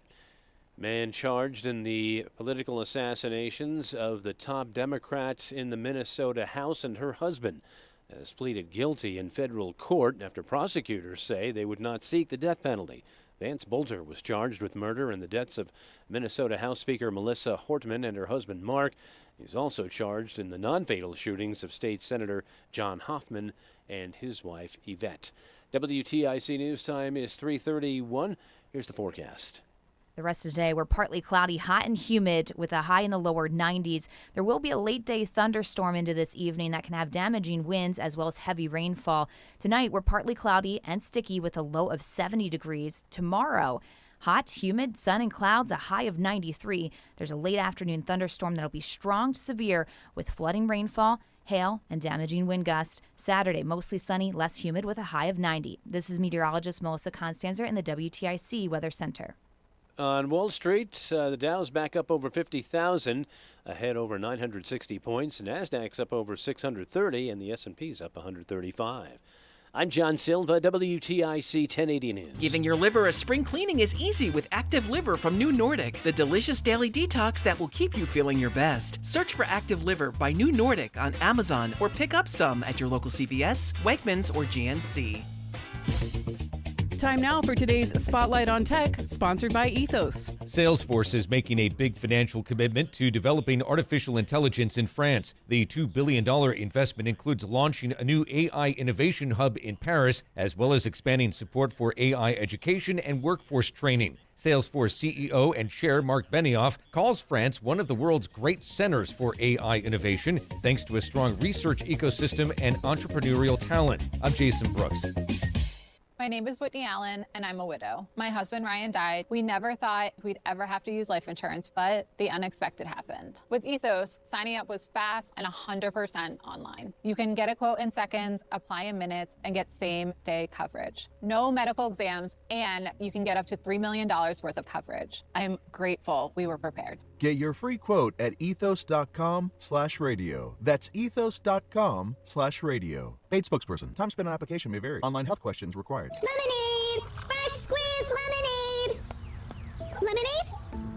Oh, nuts. Is your business struggling to be seen? Not reaching the right customers? Yeah. Odyssey's here to help. Your one-stop shop for digital marketing. Wait, really? With targeted digital media, plus SEO, SEM, social, OTT, and more, we help your business reach the right audience and drive results. Whoa, hey, one at a time. Stop missing out on valuable customers. Visit digitallocalads.com to learn more about our local advertising solutions. That's digitallocalads.com. Okay, people, line starts here.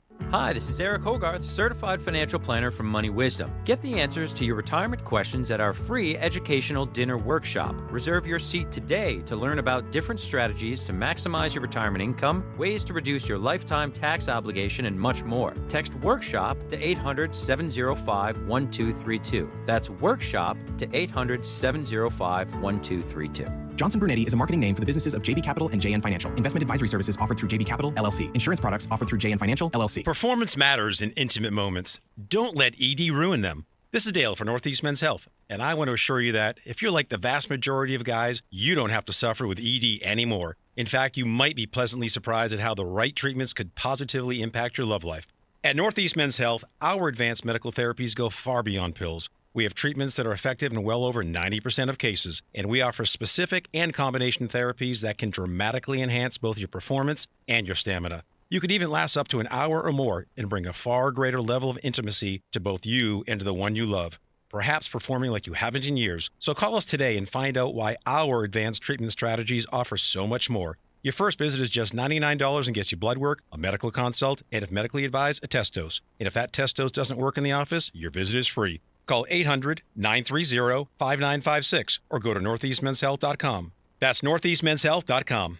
Northeast Men's Health, advanced medical science to empower male performance. Wesley Financial Group is not a law firm. Ask yourself this question. Is it really worth holding on to that timeshare that you know you need to get rid of? Here's the truth. The average maintenance fee just went up over 17%. That could have been 117%, and there's nothing you can do about it. When you buy a timeshare, you give them a blank check for annual maintenance and assessment fees. I'm Chuck McDowell, founder of Wesley Financial Group. For 15 years, I've helped over 50,000 families cancel their timeshare. Not sell it, not transfer it, cancel it. Did you buy a timeshare because they told you it was a great investment and your maintenance fees would never go up? That's a lie. Are you ready to get rid of your timeshare once and for all? Simply call us and I'll send you our timeshare exit kit that explains all your options for cancellation. Call Wesley now for your timeshare exit kit. 800-979-3535. That's 800-979-3535. 800-979-3535. This is a special notice to all U.S. taxpayers with back taxes owed to the IRS. If you owe $10,000 or more in back taxes, you may now be eligible for relief through current IRS initiatives for struggling taxpayers. In some cases, taxpayers may qualify to reduce as much as 99% of what they owe. You may already be experiencing wage garnishment, liens, levies, or audits and be unaware of this important information.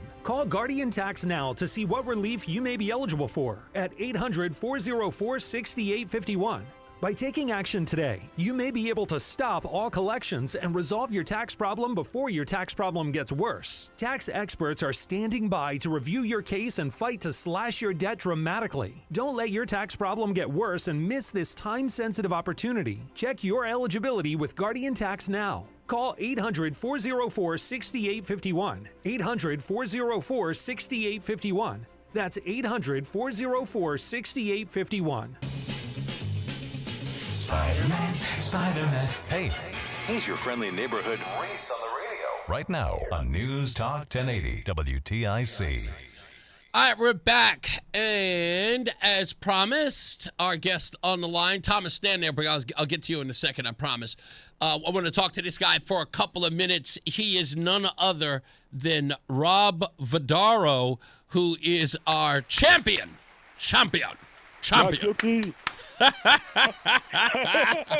Rob Vardaro is quite the gentleman. I want to play for you. For those of you who do not remember what happened on that cold, wintry day in D.C., Rob Vardaro was there. It happened like this. To explain the trials and tribulations that every immigrant, that every refugee goes through to get here, and to press this country to... Border! I stuck in the border. Go Trump! Go Trump! Hey, Murphy, thanks, man. Thanks, buddy. Still the most classic moment ever. So many people were cheering you on, and it only got you an assault charge in D.C. Was it D.C. or Virginia they tried to charge you? Yes, they tried to charge me with assault, but then I was able to prove that I never assaulted anyone. Right. And they wrote a fake statement about it. It was all fake. You called that very early when you saw the charges that they were suggesting that you were assaulting a government official in the process of governing or something along that line? No. What they said is I came into the fence was open. And I went in. They said I shoved a guy that was 6 feet away from me that I never even touched. Right. And and I went on stage. So that guy right there who ran up and grabbed me, he said that I was the one that I shoved him to the ground when I was nowhere near him. He ran up to me. And knowing that you're filming all of this. Well, I don't think they realized I had a camera at the moment. Okay. So I was recording it, but they didn't realize it. So when they pulled me off, when they arrested me, they're like, "You assaulted a guy." I go, "I have proof I didn't. Right now I can show you I never touched anybody." Right. And, out of everybody there, I was the only one who didn't touch someone. Even Murphy put his hand on me, which makes sense. I went up next to him. But the point is, I didn't assault anyone. So they had to drop that charge. So that charge was already dropped. Okay. So they dropped it so my first hearing, they dropped it 2 days we gave it to them like 2 weeks before, and then 2 days before the hearing, they changed my charges. Oh, and what was the charge? What was the charge that they were going into this trial with? What were you being charged with then? Since they dropped, trying to get me for intimidation of a public figure and going over a roped-off area. The problem is they didn't have any signs saying I wasn't allowed to be there. I also set the whole thing up myself. That's correct. They asked me to volunteer, and I did. So I was able to go in and out before the event as well. Right. So they literally had no case. Which was when people. Yeah. I wanted to point out when you were here last. I told you how brilliant that was that they were so eager for help. They let you volunteer, which in essence sets you up legally to say, I have legal right to be in this barricade. I helped set it up. Exactly. So that they had nothing to go on because I was allowed to be in there. And they go, well, did everyone have tags? I go, no, there are people wearing civilian clothing too. So the thing is, they had no case. So they were still trying to prosecute me. So I saw some people write us because they posted it apparently in Connecticut, whatever, Insider or whatever. Yeah. That I was, and it said oh, he's, just the charges were just dropped. They weren't just dropped. They had nothing. That's why. And that was a brilliant part about this is that, the reason why what prompted my phone call today was even in the story that was written today, I think along the lines were. You guys were ready for trial because, again, you have all the evidence. The prosecutors walk in empty-handed. They've got nothing. And so when they say, hey, are the prosecutors ready for trial, their response was pretty much, no, we are not. To which that exactly was the response at the court. They said, we don't have anything. They said, we are not ready for it. Yeah. And the thing is, it's like you've had 6 months. Right. And you have no evidence because your whole case was based off originally something I didn't do and I proved it. Right. And then the judge was the one who made the call of dismissing this. Was this after your lawyer requested it? It said, we want to seek grounds to dismiss this. Yeah, because the judge already knew that they lied originally because the first hearing they had to admit that their witness lied in a written statement that I never did that. So then they're like, oh yeah, we did change the charges. So it was already pretty much a bad thing there. And then the judge was also like, this is ridiculous pretty much because look how long this has been going on. So he just dropped it pretty much. Yeah, you're wasting the court's time with all of this. Exactly. So again, they get this dismissed. The whole thing's done. Are you going to ask that prosecutors pay your lawyers' fees? I should. I don't know how about going about doing that, but I definitely should. Like this whole thing was ridiculous. It's like I spent probably about so many thousands of dollars on this. I don't even know. That it's crazy. And so when everyone's like, oh, you're getting paid, blah, blah, I'm like, this thing put me in the hole. But it was worth it, especially with the not guilty. It was so worth it. Listen, people do not understand the sacrifice to kind of put egg on people's faces, but it was brilliantly done. I'm very happy for you. But this show has enough reach.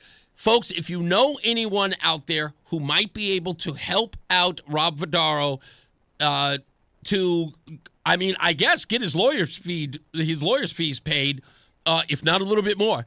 Reach out to me at reeseonradio.com, or you can find Rob Vardaro on Facebook. Just look him up. Everyone knows who he is. He follows me. I follow him on Facebook. Reach out to him. Get someone in his camp, or at least in his ear, so that they can help him out, or somebody who, I guess you would have to sue them in D.C., right? I would, yes. Yeah. Yes, 100%. Well, trust me, there's somebody who knows somebody. I know they do. And plus, I know a bunch of attorneys out here. So if you know anybody, folks, and who can help out Rob, let me know so I can let Rob know. I'm glad you're home. I'm glad you're home. I'm glad you're doing okay. And you know what? Who says you can't beat the system, my friend. Exactly. Who said you can't? This is America winning 110% on this one. It couldn't have been better if it had happened on the 4th of July, my friend, but it was right before. Exactly. Hey, thank you so much, brother. My pleasure. My pleasure, folks. Rob Vardaro, folks, ladies and gentlemen, a good guy and a patriot. Now, this gentleman is sitting across from me, folks, who came in early. Thank you, brother. Came in early, is going to tell you a story of woe. And stories of woe always pique my interest for this reason. That is, something can be done about it.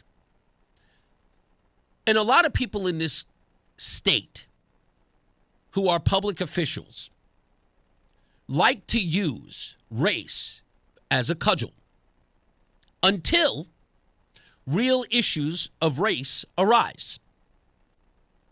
They're always caught flat-footed.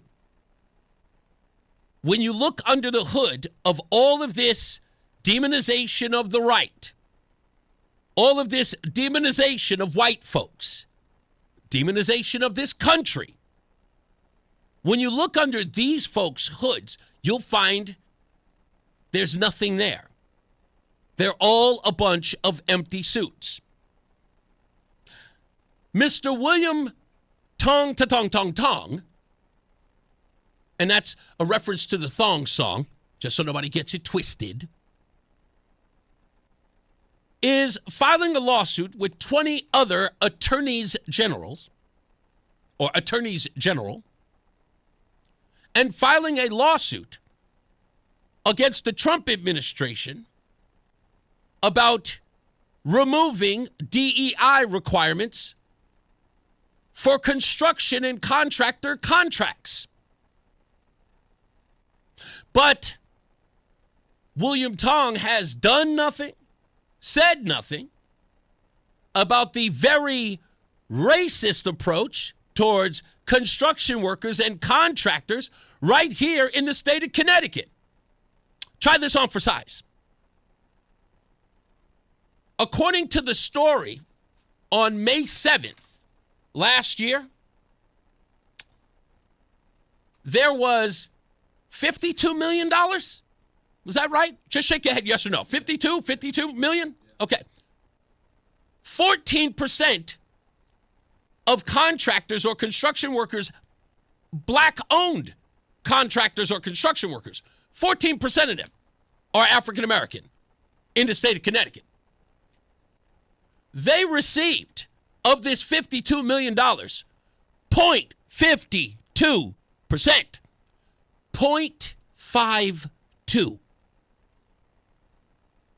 Oh, was it 500 million?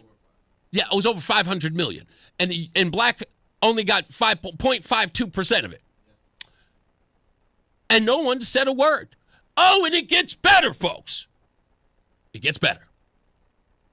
Many of these contractors of color who did the work did not get paid or got delayed payment. Some of them went out of business because they could not get paid by the government that was supposed to pay their bills. That's right, folks. And we're going to talk to one of the proud recipients of such bigoted behavior here in the state of Connecticut when we return. So stand by for all that and more. Oh, they talk a good one. They're all out there protesting, holding up the signs. Black Lives Matter, they tell us. And guess what, folks? Good old Uncle Tom Reese has got to come out and save black businesses. Ain't that something? Ain't no NAACP. They're looking for a criminal who stole a car and got lost in the woods. That's their priority. Black businesses in the state of Connecticut get 0.52% of millions of dollars, hundreds of millions of dollars. Not a word. Ain't nobody coming to their rescue. But Uncle Tom Reese has got to save them.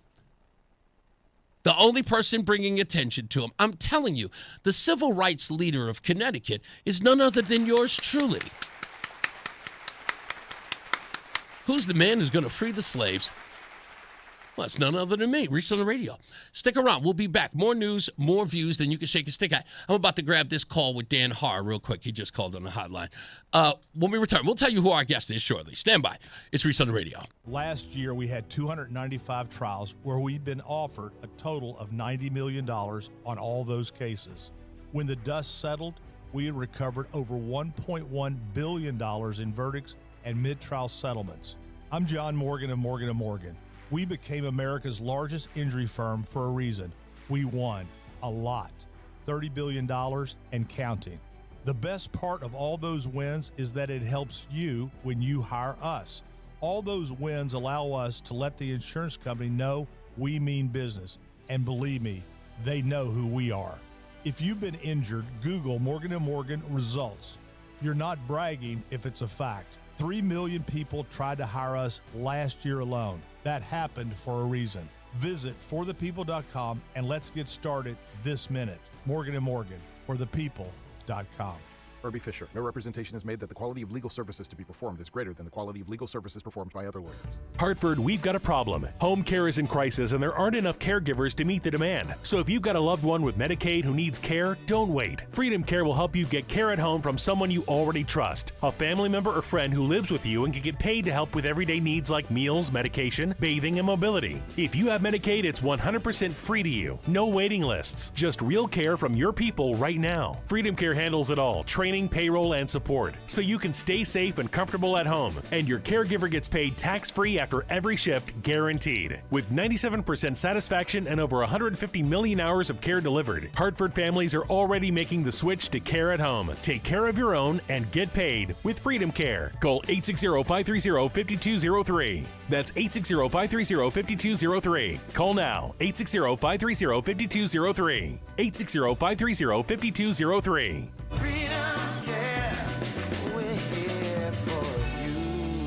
Let me tell you something about insurance. When you sign your insurance policy, for some brokers, that's the finish line. Handshake, commission, done. Then you may not hear from them again until it's time for renewal. But your business runs all year, so do the gaps and the risk. So go to supersure.com. If your company has more than 25 employees, whether you're the owner, CFO, or HR manager, it can be too complex to just go buy a policy online. Supersure is the super agency built for you, licensed in every state for your business insurance and employee benefits, all with year-round support for you and your team. At supersure.com, you can access tools like fine print facts. It'll translate your current policy into plain English so you see what's covered and what's not. Plus a business value calculator so you can estimate what your business is worth so you know what actually needs protecting. Go to supersure.com. One super agency, one powerful platform, all your policies in one place. Supersure.com. That's supersure.com. Paid for by Supersure Insurance Agency, LLC, a licensed insurance agency. This is an important public service announcement for our listeners. Brian & Company is also a podcast. You can find us anytime on Apple Podcasts, Spotify, or wherever you get your podcasts. Catch the full episode, listen by individual hour, or jump straight to the highlights. Just open up your favorite podcast app, search Brian & Company, and hit the follow button so you can get every minute of the show your way and on your time.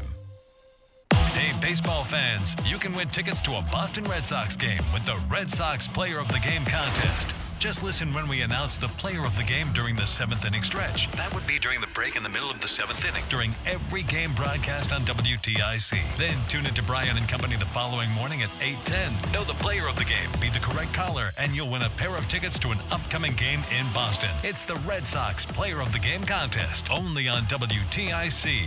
News Talk 1080. It's Reese on the radio on News Talk 1080 WTIC. All right, let me give my props to Mr. Dan Haar, who called up after I reached out to him. He said even if I bash him on the radio, he likes that. He's just like me. He's like me, ladies and gentlemen. He said even if you talk crap about me on the air, he said I like that even more. So I'm going to text Dan. He's going to be on the program tomorrow.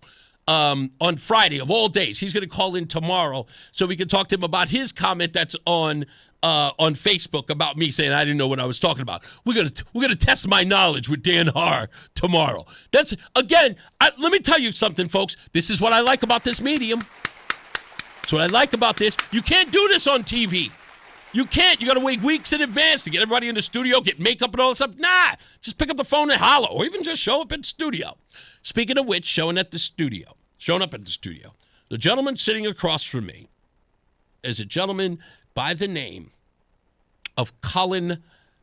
Wait a minute. I don't even remember your darn name. It is Colin. Is it what? Dawkins. Colin Dawkins.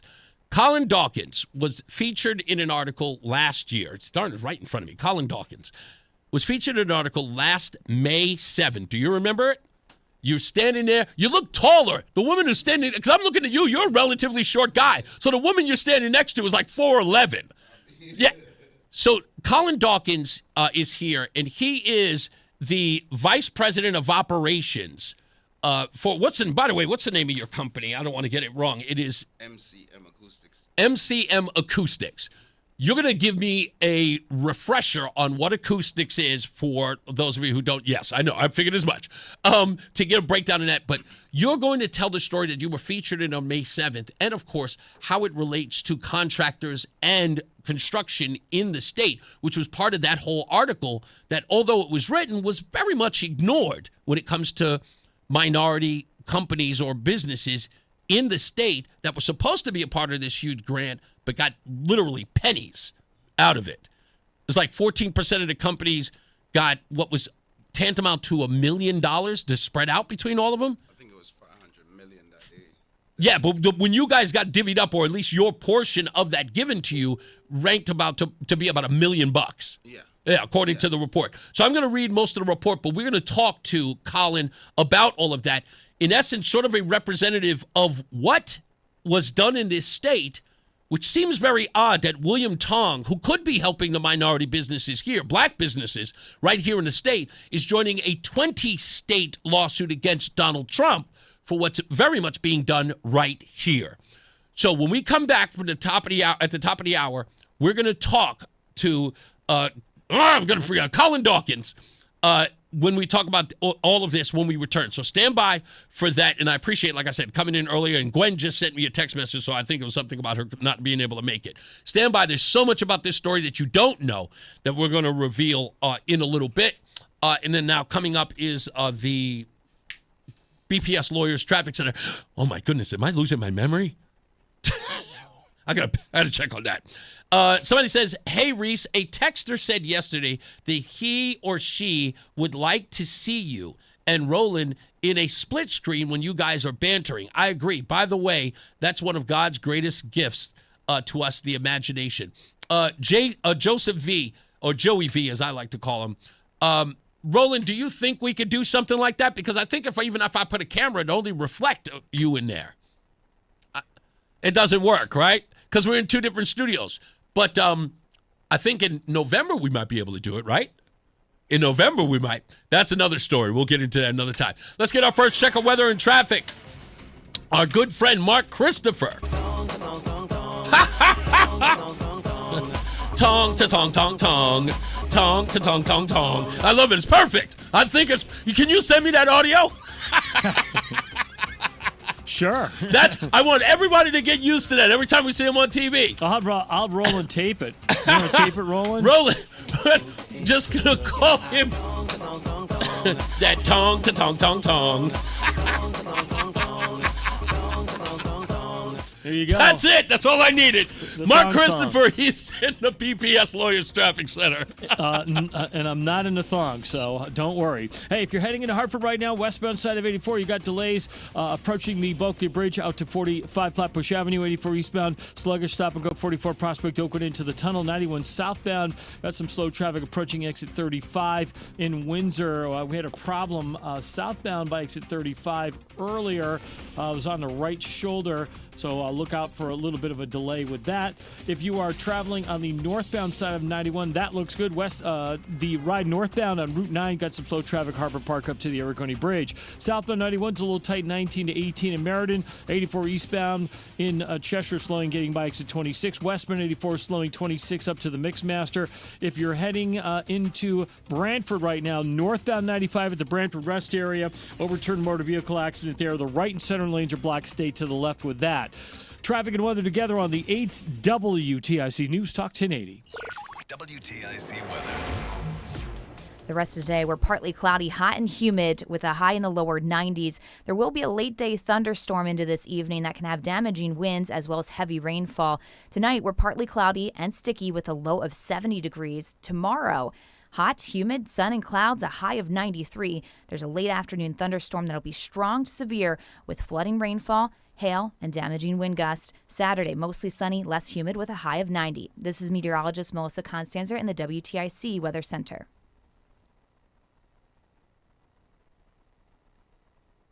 This is WTIC News Talk 1080 with Brian and Company in the morning, Reese on the radio in the afternoon, and news around the clock. WTIC and WTIC FM HD2 Hartford and Odyssey Station.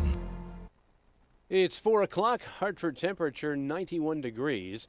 I'm John Silva, WTIC 1080 News. An addendum to the weather forecast there. There is a severe thunderstorm warning in effect for Litchfield County until about 4:30. And police in Granby have released the name of the teenager who drowned in a pool in town on Wednesday. They say 14-year-old Amari Marshall Woodard was from Springfield, Mass. and attended school there. The boy was on an outing at High Meadow Day Camp at the time. A Simsbury officer on a private detail rendered initial aid, and the boy was rushed to Connecticut Children's, where he was later pronounced dead. Now, Granby police continue their investigation. They say counseling is being made available to kids who may have witnessed the traumatic event. Due to the scorching heat, the city of Hartford has opened its cooling centers through Sunday.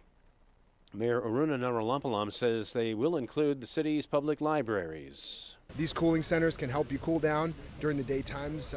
It's all of our libraries, all of our rec centers, a number of nonprofits around the city. We want to make sure that everyone has somewhere to be, and if you don't know where to go, call 211.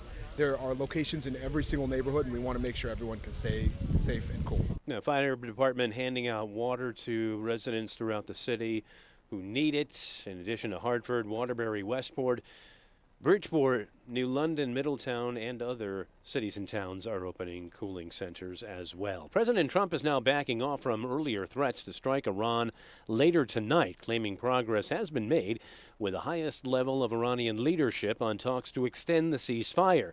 But as ABC News White House correspondent Karen Travers notes, not a lot of details have been revealed. Now, there are a lot of questions because of this post. We had asked the White House for more clarity on this, have not received an answer yet, but it's not immediately clear what the president is saying was actually approved. Notably, at no point in this short post does he actually say deal, and he isn't providing details on what was agreed to.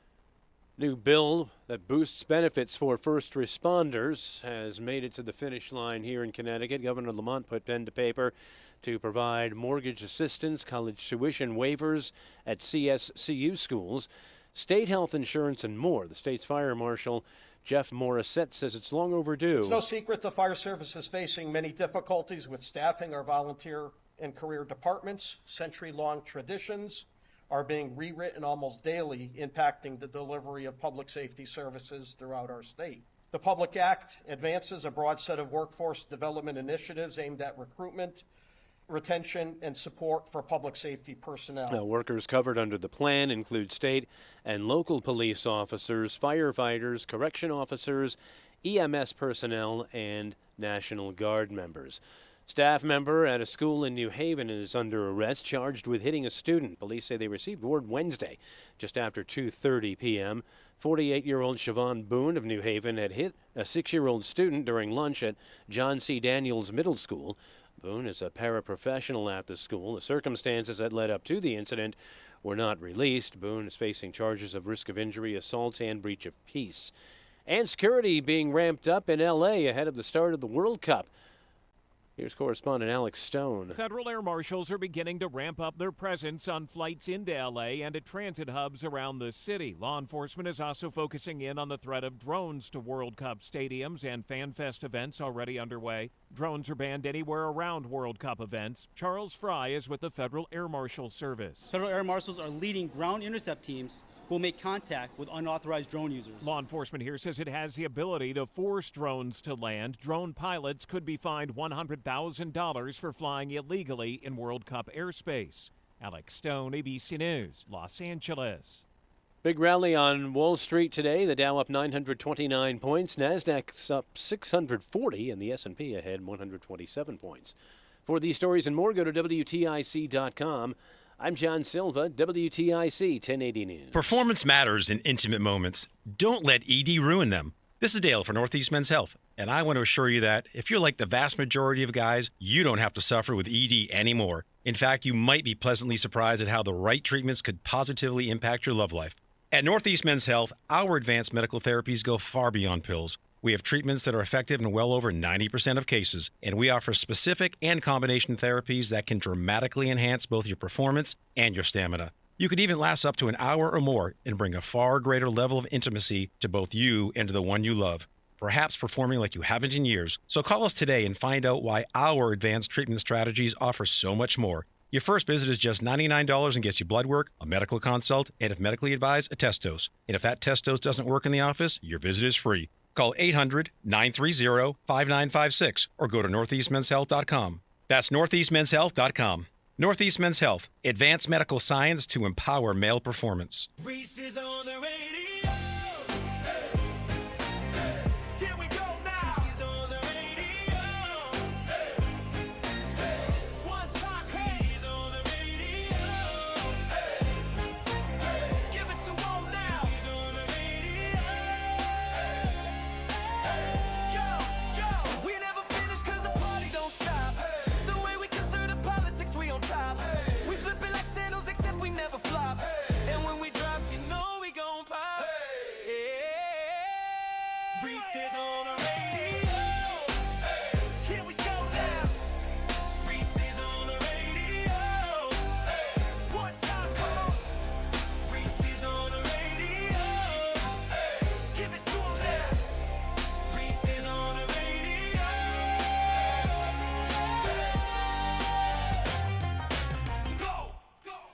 All right, it's Reese on the radio. Second half underway. We are going to be talking to my guest, Colin Dawkins, who is the Vice President of Operations of MCM Acoustics, LLC, right here in Hartford.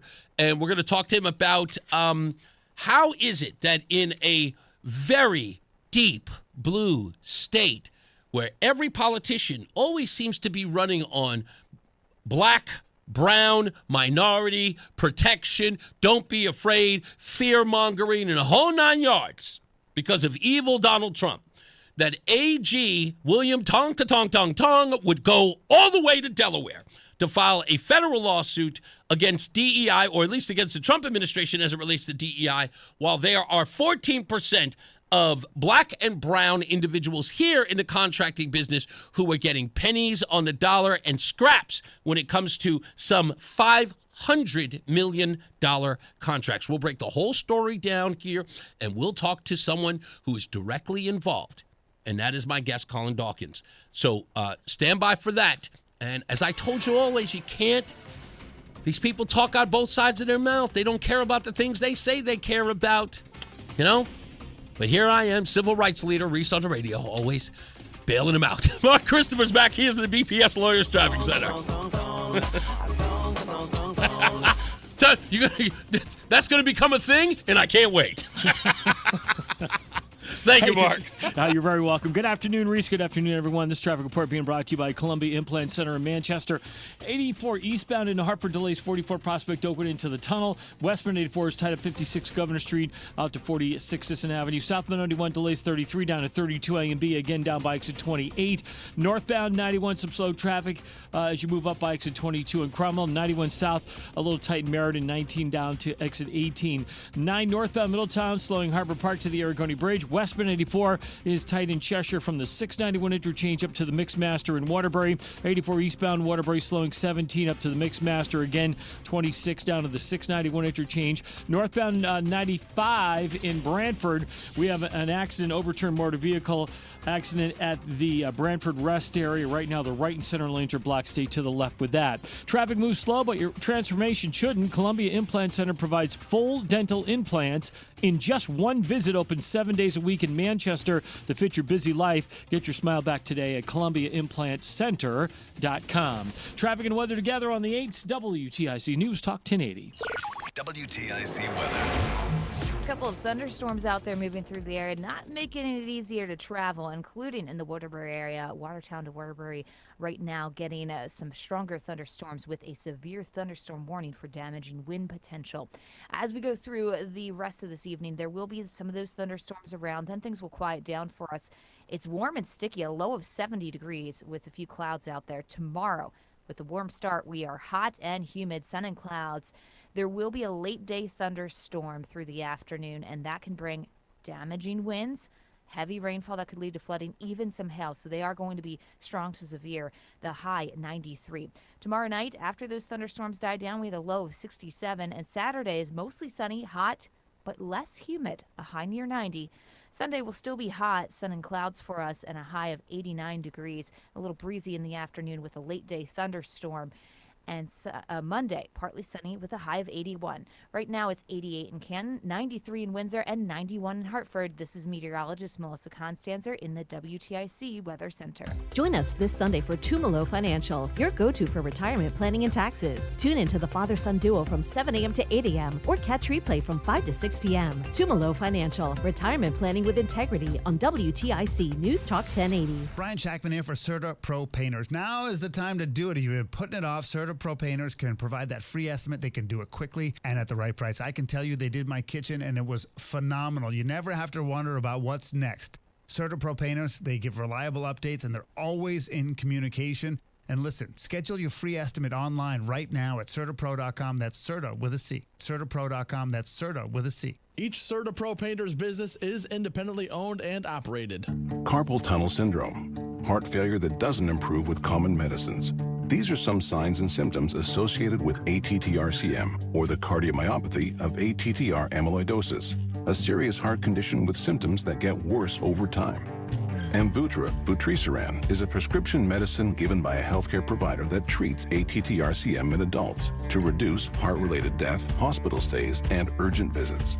In a clinical study, Amvuttra was proven to help people live longer and have fewer heart-related hospital stays and urgent visits over 3 years compared to placebo.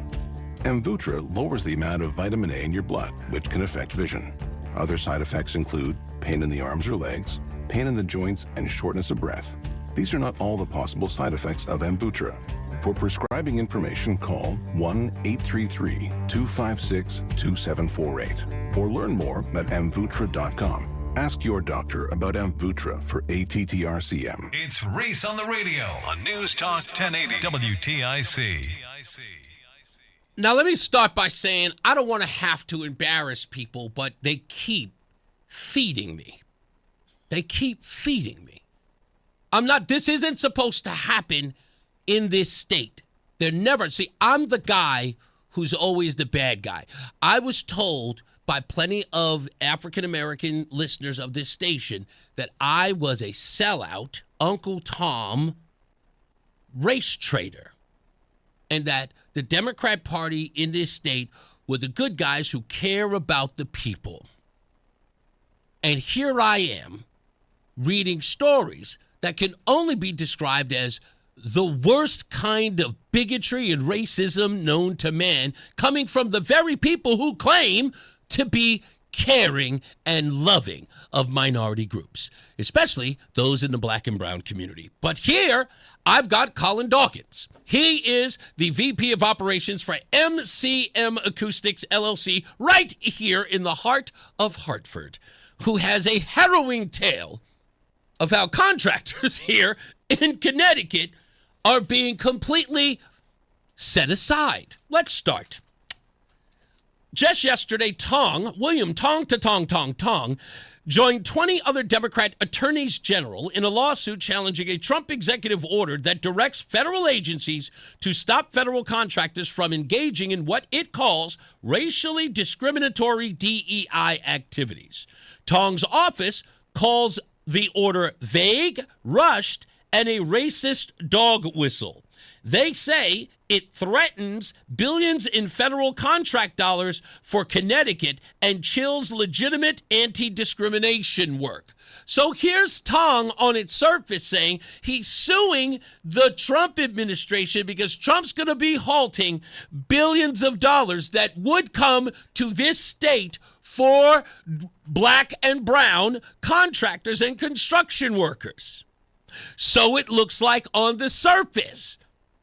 But when all is said and done, we have a story from just last year. Minority contractors right here in Connecticut are telling us that the state has failed for decades to meet its own 25% set-aside, with black-owned firms getting fractions of a percent of key categories despite studies, front companies gaming the certifications, payment delays, crushing the small operators, and a recent law that actually softened the mandates into flexible goals. And our own Attorney General William Tong is at a federal court suing the Trump administration. What are we talking about as far as the discrimination here in the state? Let's go one step further. There's approximately 14% of all construction firms in Connecticut that are owned by black individuals. The figure comes from the study's availability analysis. And it says that black-owned firms received only 0.57, I said 5.2, 57%, 0.57% of construction contract dollars under $1 million, by the way, of the $544 million analyzed to be doled out in the state. Colin Dawkins is here to talk about that. Sir, you experienced this nonsense firsthand, and you were one of the featured people in the article last year. Yes. Tell us a little bit about this and your ongoing struggle to get this leftist Democrat, we care about the black man state, to give you your money. Well, let's clear that up first. Okay. Yes. The disparity study that was done.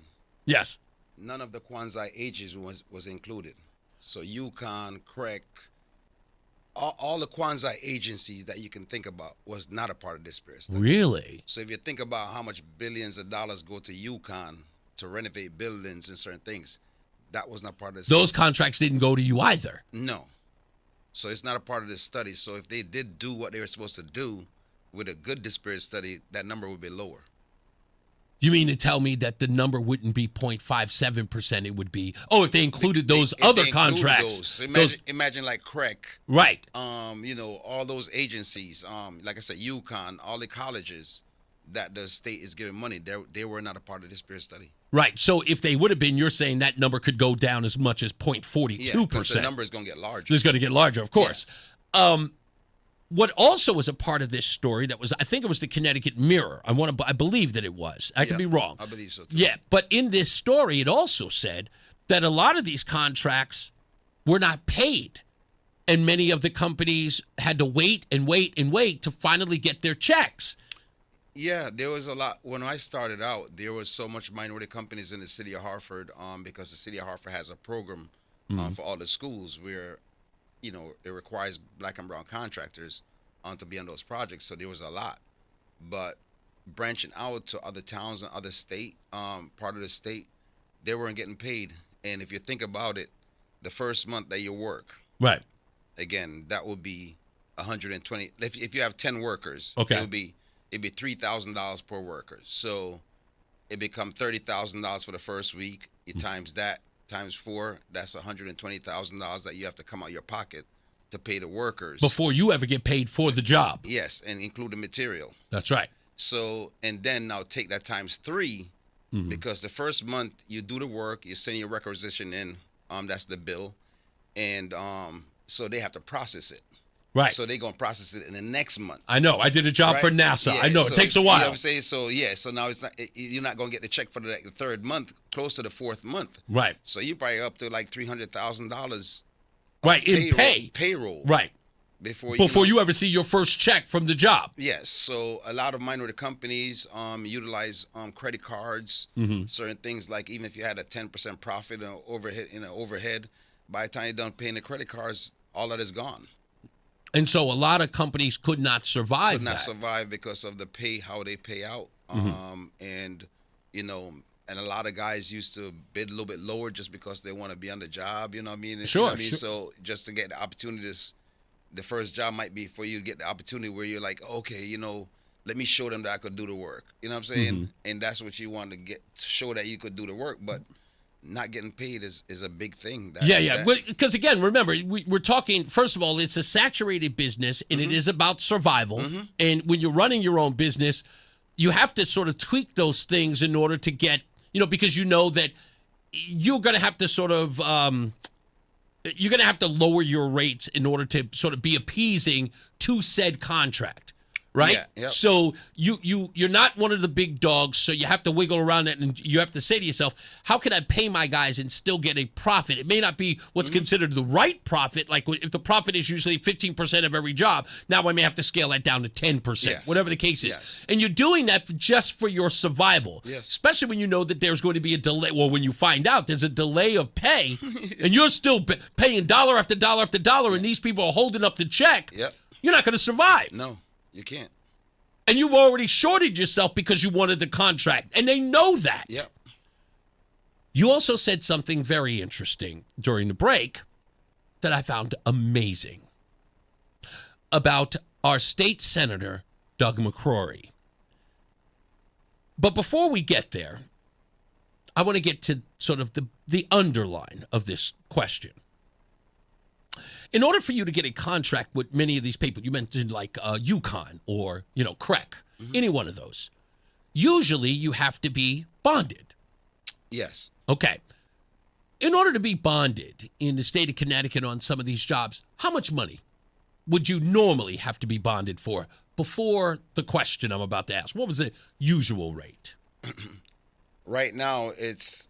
No, what was it before? Before you get that one, what was it before? Was it always this amount? For being bonded? Yeah. Yeah, yes, in a sense. It used to be anything over $50,000, but I think they just raised it to $1 million.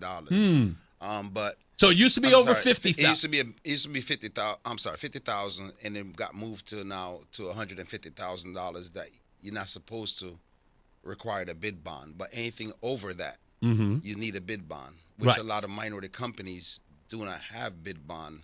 They raised the threshold to $1 million right now, which a lot of minority companies only have $1 million worth of bonding. So the first job they bid on and wins, they're like dead in this to bid any more state jobs. Right. So they're stuck to one job because they bonded all of the money they have. And some of the jobs go for 2 years. So you might not even get on the job until the second year. Wow. So you can't bid nothing else when it comes down to these. So you're hogtied to one job. You can't diversify at all. No. And these are other reasons why these businesses have crashed and burned in this. Can you tell everybody why that has switched? Who's somewhat responsible for that? Well, let's go back to the because we have to just get back to the it's important how it started out. Yes, sir. Because when they first started the set aside program in the state of Connecticut, I can't remember what year it was that they started, but it started out at $5 million. $5 million. Then it went to $10 million.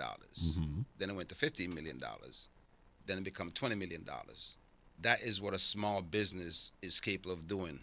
Okay. So I would say 80% of all companies in the state of Connecticut is considered a small business. White, black, purple, whatever. Doesn't matter.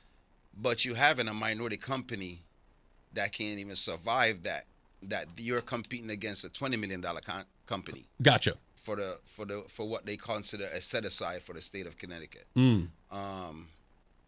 From what I understand and from what I know, Mr. McCrory. I'm sorry, whom? I'm sorry, whom? Come on. It's okay. It's all right.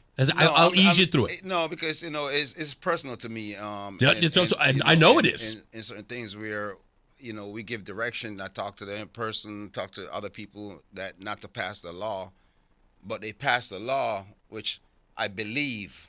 I'm going to say I believe. Fair.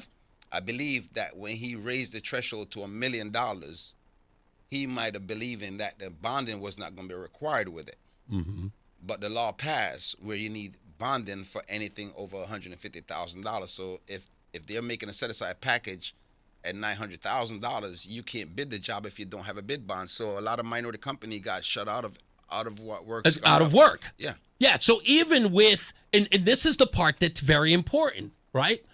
These set-asides have some caveats in them. They don't mean that you actually get the contract. It's all gravy on paper. Oh, yeah. Right. You know what I'm saying? In essence, it's window dressing. Yeah. You know, they say we set aside, but then we look at the numbers and we see that there was only $1 million, 0.57% that actually went to black and brown companies. And part of the reason why is because they hogtied you with anything over $150,000. You needed $1 million bond. You can't afford that. You're done. No, you're done. So all of this stuff was a bunch of platitudes. Well, that's the reason why a lot of minority companies or black and brown companies probably just go renovate a house. You know, Yes. because you tell the homeowner that, hey, I need this $20,000 for the work. I need $10,000 up front. Yeah. You know what I mean? So they get the money up front, but the state is not doing anything in their power to make sure black and brown contractors are getting paid in a proper time. They're not changing the system. There's nothing that they're doing that is going to actually help us out. And it isn't, Colin, this is the most important part about this. It's not that the legislature, the governor, or even Attorney General William Tong do not know this is happening in the state. They are well aware of it because you guys have been bringing attention to it since last year, yes? Oh, before last year. So you guys have been making noise, but no one's listening. So in 2015, we end up getting a law passed. So before, and it could be good, better before, and it kind of be worse. But back before 2015, it was about general contractors, right? Now they have a thing that's called a construction manager. Okay. Two different person, right? So a general contractor can like you and say, hey, you know what? I got a $2 million contract as a minority company or black and brown company and give you the contract because you're helping them meet a CHR requirement, a state requirement. Indeed. Is it kind of a farm out? Yeah. Okay. So what they did when we got the law passed in 2015, because actually, so I went to the legislative office and I asked, my question to the senators were, you know, if you guys say no, then I'll shut up. But if you say yes, I have something else. But my question was to them, when my tax dollars as a black man goes in, right, does it only go to the black communities?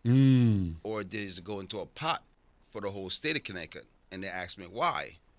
And my thing was that when I was an apprentice in the union and a carpenter in the union, I was only able to work in Hartford, New Haven, and Bridgeport, because those are only 3 towns that accept black workers. Wow. So when they said no, it goes into a pot. So I said, why am I only working these towns? Why are these towns? And it was like, and the law got changed. Right. For all 169 towns, right? Right. But now they threw in construction managers where the construction manager will be required a bid bond from their contractor because they know black and brown contractors don't have a bid bond. Wow. So they switched the game. So instead of we thinking that we were going to get the opportunity when they make the 169 towns, they threw some other dirt in the game. They threw the other dirt in there and said, this is a construction management. Only construction managers can get these jobs now, and you bond required. So they made it more difficult. Yeah. At the same time, playing it off like, oh, we're actually helping out these companies. Yep. This is so New Deal underhanded. I'm listening to this going, and we're happy. We're talking about Connecticut did this. Yep. This state did that? Yep. With a super majority of Democrats? The state that only 3 black cities make a governor, because every other town, 166 towns can go out there and have numbers, but the number only means something when you count Hartford Democrats, New Haven Democrats, and Bridgeport Democrat. That's how we get a governor. Stand by. We got to get weather and traffic in here. I'm sorry, Mark. I totally missed the time. Let's get a check of weather and traffic. Mark Christopher, he's in the BPS Lawyers Traffic Center. More with Colin Dawkins when we return. Thank you, Mark. Reese, no problem at all. We are fine. If you are heading into Hartford right now, 91 southbound delays 33 down to 32 A and B, and again 27 down to 28. If you are traveling northbound 91, you'll see some sluggish traffic 22 in Cromwell, up to exit 25, 26 in Weathersfield. Westbound 84 is a little tight now, approaching the Bulky Bridge, up to 44 Prospect Oakwood. 84 eastbound slows 44 up to 48 Capitol Avenue. 2 westbound slowing 1D up to the 84 West merge in East Hartford. Both sides of 9 heavy approaching the Irrigoni Bridge. If you are traveling on the eastbound side of 84, look for delays. Sluggish and stop and go from 16 in Southbury all the way up to the Mixmaster in Waterbury. Westbound 84 slowing approaching 26 in Cheshire up to the Mixmaster in Waterbury. Seeing some pockets of slow traffic, 84 westbound as you move from Plainville into Southington between 33 and 32, and again from 32 up to 31 in Southington on the westbound side of 84. 95 northbound rollover accident at the Brantford rest area. Only the left lane gets by right now. Delays are back to the Q Bridge behind that. Traffic and weather together on the 8th WTIC News Talk 1080. Brought to you by NJM Insurance Group. If you dread dealing with your insurance more than you dread yard work, with a swarm of hungry mosquitoes buzzing around, then you might have Insuranoia. You should have NJM Insurance. They go to great lengths to do what's best for their policyholders. WTIC weather. We are hot and sticky after a high in the lower 90s. There's a few thunderstorms in the area this evening that can bring heavy rainfall and damaging wind gusts. Our low is near 70 degrees. It's a sticky night into tomorrow where we're hot and humid with a high of 93. Sun and clouds will eventually lead to some thunderstorms through the afternoon that can have flooding rainfall, damaging wind gusts, and hail. Then Saturday, mostly sunny, hot, less humid, a high of 90. This is meteorologist Melissa Constanzer in the WTIC Weather Center. And now, a WTIC news update. It's 4:30. Good afternoon. I'm John Silva, WTIC 1080 News, and those thunderstorms are rolling through parts of the state. Severe thunderstorm warnings up for Litchfield, Fairfield, and New Haven counties. The state has also activated the severe hot weather protocol since the heat's going to be with us until at least Sunday. May not be as humid into the weekend, but certainly quite warm with temperatures in the upper 80s and even low 90s. Numerous cities and towns also are opening cooling centers for those who need relief from the heat. Granby police have released the name of the Springfield teen who drowned in a pool on Wednesday. Amari Marshall Woodard was 14. He was a student in the Springfield, Massachusetts school district. He was on an outing at High Meadow Day Camp at the time, taken to Connecticut Children's and later pronounced dead. President Trump has once again called off any strikes against Iran for the time being. This after saying the U.S. would hit Iran hard tonight without a peace deal. President also says he plans to nominate Jay Clayton, the U.S. Attorney for the Southern District of New York and a former Securities and Exchange Commission chairman, as the Director of National Intelligence. Trump making that announcement today amid pressure from Congress to name a permanent replacement for Tulsi Gabbard, who resigned last month. First responders getting some new perks, if you will. State and local police, firefighters, correction officers, and others are now covered under a plan that Governor Lamont signed today to deliver tuition reimbursement, mortgage assistance, and health care coverage. Hamden's fire chief is Shelley Carter. Every class, every degree, every experience has shaped me to be the fire chief that I am, and all of the individuals that will work under this bill will have the same opportunity. I expect my department to always execute with excellence. And excellence does not happen by accident. It requires training, education, opportunities, and support. Largest World Cup in tournament history has kicked off, with co-host Mexico taking on South Africa in the opening match. Amid escalating protests and social tensions in Mexico's capital, more than 80,000 fans have made their way to Mexico City Stadium. Big jump, rebound, if you will, from yesterday's down day where the markets are concerned. Dow picked up over 900 points to finish at 50,848. The NASDAQ was up 640 points, and the S&P gained 129. For these stories and more, go to WTIC.com. I'm John Silva, WTIC 1080 News. Last year, I had back pain radiating down my right leg. The pain was so bad I was willing to cut my leg off to stop the pain. I could barely walk and had to stoop over when I did just to take pressure off the spine. I'm John Morgan of Morgan & Morgan. In my professional career, I've represented thousands of people who've had herniated discs and issues with their neck and back, but never fully appreciated what they were going through until it was my turn. It's like trying to describe colors to a blind person who's never had sight.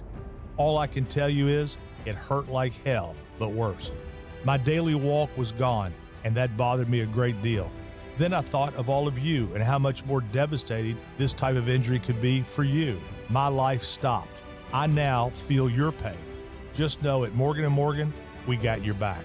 I understand. Morgan means more. Irby Fisher. No representation is made that the quality of legal services to be performed is greater than the quality of legal services performed by other lawyers. As dads, it's our job to capture as many memories with our kids as possible. It's also our job to embarrass them, and if we're lucky, we get to do both. That's why I'm thankful my son created Legacy Box, the world's largest digitizer of home movies and photos. And I'll never recover from the time you showed up to my middle school dance to disco in front of everyone. Thanks, Dad. But he's right. Simply fill your Legacy Box with your old VHS, camcorder tapes, film reels, and photos, and we'll do the rest. And in just a couple of weeks, you'll get your originals back, along with a DVD, thumb drive, or cloud delivery. Stuff that even an old man like me can figure out. Plus, for a limited time, we're offering a special Father's Day sale. Go to legacybox.com/radio to get an incredible deal. Buy today to take advantage of this limited offer. Go to legacybox.com/radio to get started and save. legacybox.com/radio. Stay locked in. Reese on the radio is on WTIC News Talk 1080. All right, Reese on the radio. We are still here. We're live. I've got Colin Dawkins, who is the Vice President of Operations for MCM Acoustics LLC. See, I remembered it finally. It took a couple of times to say it. He's here. He's talking about minority contractors and construction workers in the state who have been ignored for a hell of a lot of years, only get a fraction of the work that's in the state, and how the state of Connecticut is finding a way to actually etch out black and brown contractors and construction workers. And he was explaining it to me behind the scenes. I can't wait until he explains it to you. It is so nefarious. Just to hear it, I'm looking at him just going, what? Let me explain to you before before Colin gets into here. Let me explain this to you. I'm going to put it this way. Imagine quietly a company grouped people into a pot and called them something so that you can meet the quota of said thing. And then behind the scenes, cut out the group that you mean to cut out. And then when anyone investigates it, you look at it and you say, hey, see, we are doing the thing that we're said we're doing. Let me give you another example. This one's more closer to home. Do you remember when D.C. got into trouble saying that crime had gone down in 30 years or to a 30-year low? And then when they checked the books, they found out that they were not counting certain crimes as felonies. They were changing them to misdemeanors. Do you remember that? Yeah. Something very similar is happening here in Denmark that you are not going to want to miss. And Colin is going to explain it to us. You're not going to want to miss the next part of this show. It is so dirty, so dirty. And I'm so happy to expose it. They are making me so happy here, so happy. We'll be back. More news, more views than you can shake a stick at. Mark Christopher, he's got weather and traffic coming up right now in the BPS Lawyers Traffic Center. He's not there yet? Okay, he's almost there. Mark? Okay, he's finishing up. You can tell when can you hear him when he's not there? You can actually hear him. Oh, okay. All right. So should I just ramble on for a couple of... There it is. That's the sounder. Mark Christopher's back. He's in the BPS Lawyers Traffic Center. Hey, Mark. Hey, Reese, thank you very much. Good afternoon to you and good afternoon, everyone. Well, if you're heading into Hartford right now, 91 southbound, look for delays 33 down to 32 A and B. Again, 27 to 28. Another slowdown as you move 19 to 18 in Meriden. Northbound 91, budget up 21 up to 23. West Street and Rocky Hill. Another bump up by 25, 26 in Weathersfield. Westbound 84 slows East Hartford approaching the Bulkley Bridge out to 45 Flatbush Avenue. 84 eastbound delays 44 Prospect Oakwood into the tunnel.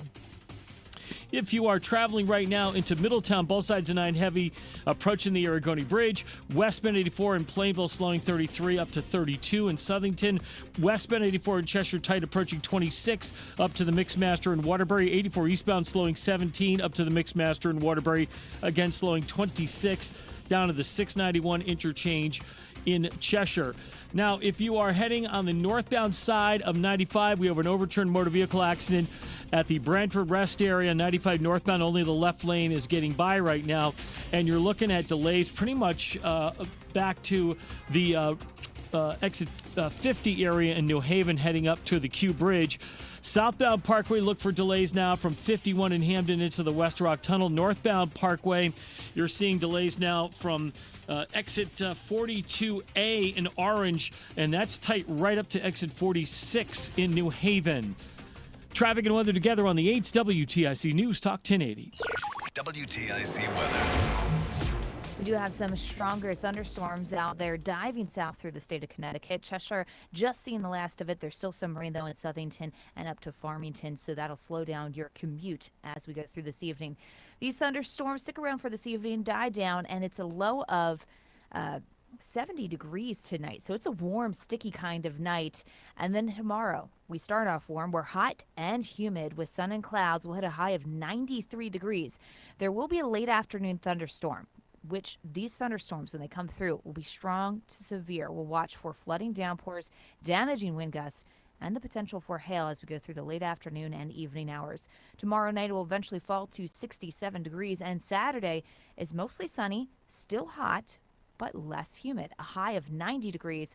Sunday is hot with sun and clouds. We'll hit a high of 89. There will be a late afternoon thunderstorm, and then Monday, partly sunny, more comfortable with a high of 81. Right now it's 90 in Manchester, cooler in Bristol, 74 with the rain there, and 91 in Hartford. This is meteorologist Melissa Constanzer in the WTIC Weather Center. Giving your liver a spring cleaning is easy with Active Liver from New Nordic, the delicious daily detox that will keep you feeling your best. Search for Active Liver by New Nordic on Amazon or pick up some at your local CVS, Wegmans, or GNC.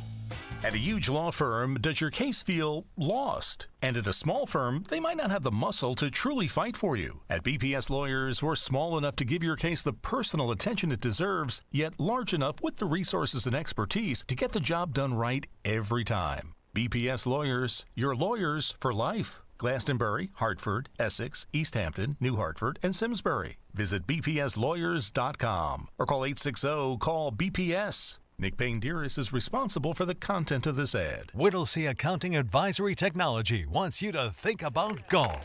Travelers Championship opening day is in just 11 days. If you own a small business, the pressure never lets up. Something's always coming at you. That's why business owners turn to LendSeek for funding. I don't need promises. I need options. LendSeek's AI platform showed me real funding choices. Now I can cover payroll, handle taxes, and go after growth opportunities without the daily stress. Up to $5 million with funding in as fast as 24 hours. No upfront costs. No prepayment penalties. Start ready, stay ready. LendSeek.com. LendSeek.com.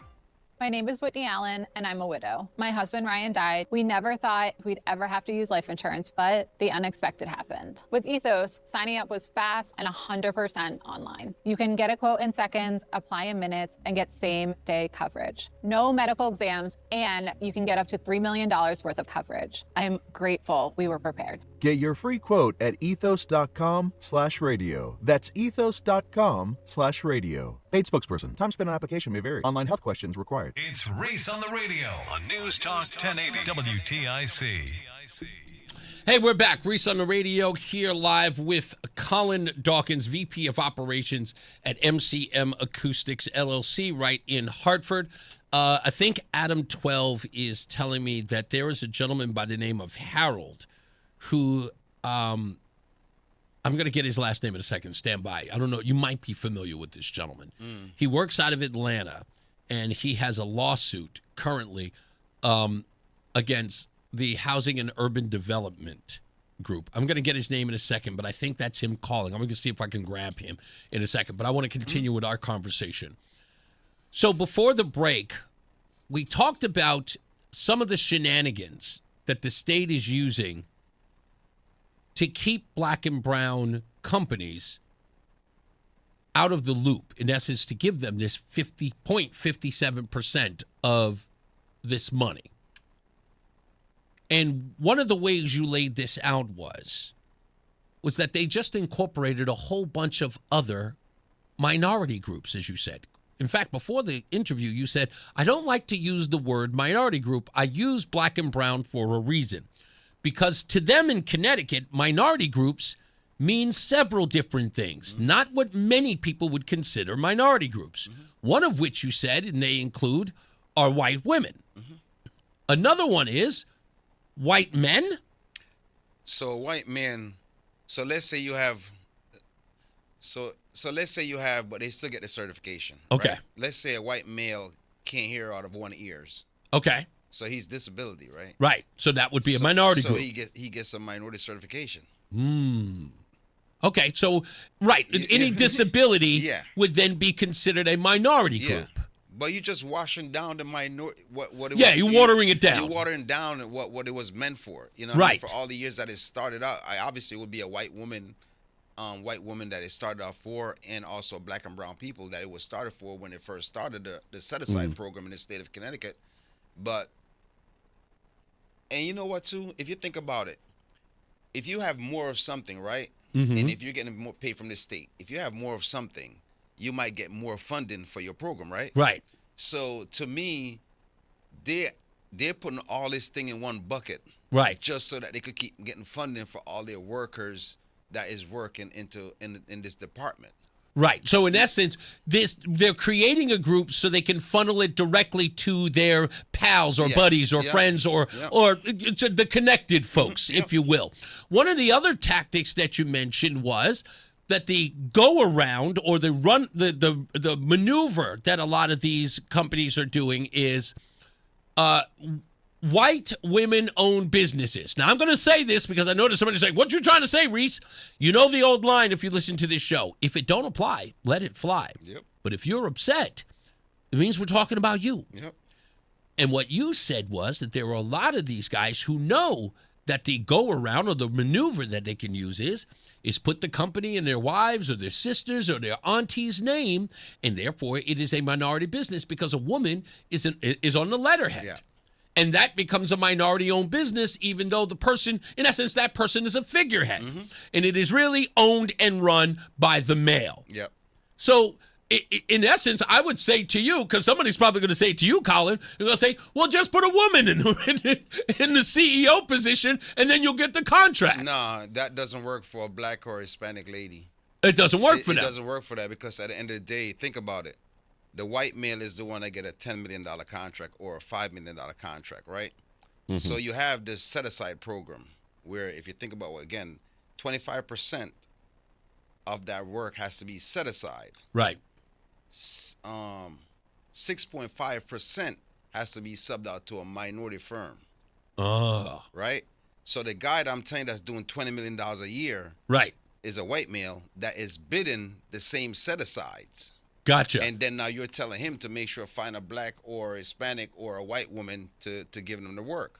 But what the white male is doing now is creating a company through the sister name or the wife name or the cousin name, and then self-dealing and then he subs the work out to that white woman-owned business. So I don't have so let me get this straight. I have no racist bone in me. First of all, I have a lot of white people that's in my family, so it's nothing about that. I help out a lot of white women-owned business that is by themselves. Right. You're just talking about the people who are gaming the system.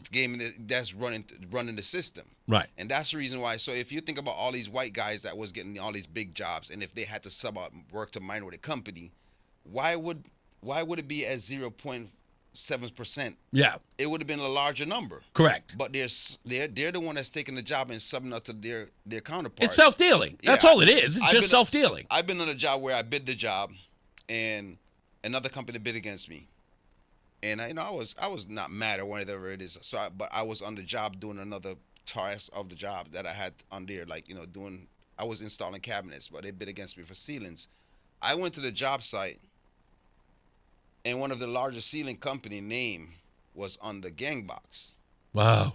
So I called DAS, which is the one that certify you guys, and say, hey, why is this company on this job?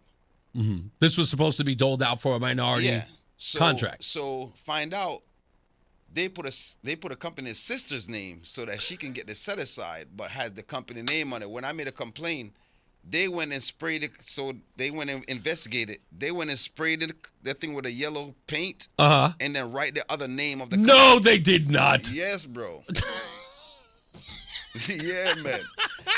And nothing happened. Nothing. No, there's no investigation. No nada. Nothing. They did investigate. They called back and told me that they won't do it again, and they changed the name of it. They said they'll never do it again. Yeah. All over, all well and good. Crazy. So it just, those are the things that we're dealing with, where nobody cares. There's nobody that's really overseeing nothing. So you have the state, and you have CHRO, but CHRO is run by DAS. So you have the state overseeing the state. So yeah, because DAS belongs to the state, right? So they're overseeing CHRO, what CHRO does. So you have the fox watching the end. Yeah, pretty much. You know what I'm saying? So there's nobody that could be like, no, you can't be doing that. No, they're both of them together. But nonetheless, how many? This is the question I have. We are clearly seeing, because I read this report that says that we are seeing these black and brown owned companies either go bankrupt or just close up shop. Is this something that's widespread, or is it are they holding on by a thread? What's that like out there? And are there any, where are the groups, if you will, that are coming together to sort of support these folks that are struggling? So I for a couple of years, I used to be the chair of I don't even like using the Minority Contractors Council. Right. Right. But it got too much for me after 12 years, so I kind of hired a young lady to take care of it. But I think my mistake was that hiring that young lady, she didn't know about construction. But she has all the people around her that does construction. To sort of walk her through it? To walk her through it. But I left it because I just didn't like, for who you hear, who I am, and how I speak about certain things, they was on the same page I was on. Yeah. So I had to walk away from it. But right now, I'm a part of the Greater African American Alliance in the city of Hartford, which, Mr. McCauley, our president, he actually sent out, I think it was 21 acts to Murphy, to all the Congress people. Sure. To tell them what the issues were, but no one responded. None of them responded. How likely? Let me get this phone call in. Calling all the way from Atlanta, Georgia, is Harold Foley. Harold, you were supposed to be a guest on my show when you get back into town, but you are a man about town. Talk to me a little bit about your experience in what Colin is talking about, because you seem to know where all the bodies are buried. Oh, wow. That's an interesting way to put it. Thank you for having me on my show. Yeah, no problem. Thank you for having me on your show. Yes, I am a real estate developer, so it's slightly different than Colin, who's a contractor. I would be the one who would actually go out and essentially identify a project that can be built, and I primarily build affordable housing, and that financing is typically attained from the Connecticut Housing Finance Authority, right, also known as SHAFA. And I obtain the resources from the Connecticut Department of Housing. So I've been doing development for about 20 years. Okay. I've done about 30 projects, about $300 million worth of projects over that 20 years. Have a very strong team, to say the least. We've been together for 20 years and have really executed effectively. I've been developing in Connecticut since 2012. Okay. And what we have identified, unfortunately, And by the way, just for full disclosure, I have a $110 million lawsuit against the Connecticut Department of Housing. That's correct. It should be heard fairly soon. Yes, that is correct. And what I've identified, at least the experience we've had, is that we have been receiving significantly less in terms of resources than many of our peers. I've tried to stay away, but I'm just going to be frank. I've tried to stay away from the issue of classifying as. I've never made it about a race issue per se. Correct. That could be a factor, but I've never made that at the epicenter of it all because we feel as though our team could perform with the best of them. Right.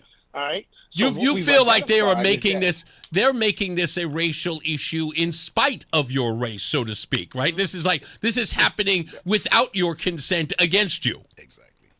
Exactly. That's exactly right. And so when it comes to the Connecticut Department of Housing, this department receives hundreds of millions of dollars annually to finance development projects throughout the state of Connecticut. What we've identified through multiple Freedom of Information Act requests is that we've received, compared to our peers, many of our peers, about 27% of the resources than that of our peers. Significant disparity in the amount of funding that we've received, our group has received, as compared to many of our peers. Let me put that in perspective. Okay. Since 2012, we've been fortunate to have had the opportunity to develop 4 projects in Connecticut, 2 in Waterbury, 1 in Waterford, Connecticut, and 1 in East Lyme, Connecticut. The total number of units that we've developed is 171 units, okay, in total, in aggregate. Right. We've received $15.1 million in total funding, aggregate funding from the state of Connecticut, from DOH, to help subsidize the construction of this housing. Our peers, I took a snapshot, a sampling of a similar number of units, identical number of units, 171, as I just discovered, they received $55.5 million. Wow. For the same number of units. With that type of disparity, it is almost virtually impossible to compete effectively, impossible. And the problem that I've had with it is that's been happening for the last 12, 13 years in which I've been in Connecticut, and at no point was that disclosed. There are a set of rules, there are guidelines that are published for that we have to abide by. We have played by the rules to our detriment. It's incredible. So, again, there's different rules for you. With that comparison, let me just, if I can finish this one last point. No, go ahead. With that comparison, that averages to $88,000 per unit. By comparison to those peers that I was referring to, that works out to over $325,000 per unit. As I mentioned, that's about 25 cents on the dollar. We're having to work and perform for crumbs as compared to many of our peers. Damn. Hey, Harold, stand unacceptable. You're 100% right. Harold, stand by. I'm going to do one more break with both of you gentlemen in a second because this is a fascinating topic. It is off the beaten path for me. But when I say off the beaten path, I don't do construction or all this other stuff, but you guys are giving me the hell of an education, especially as it relates to contracts here in the state.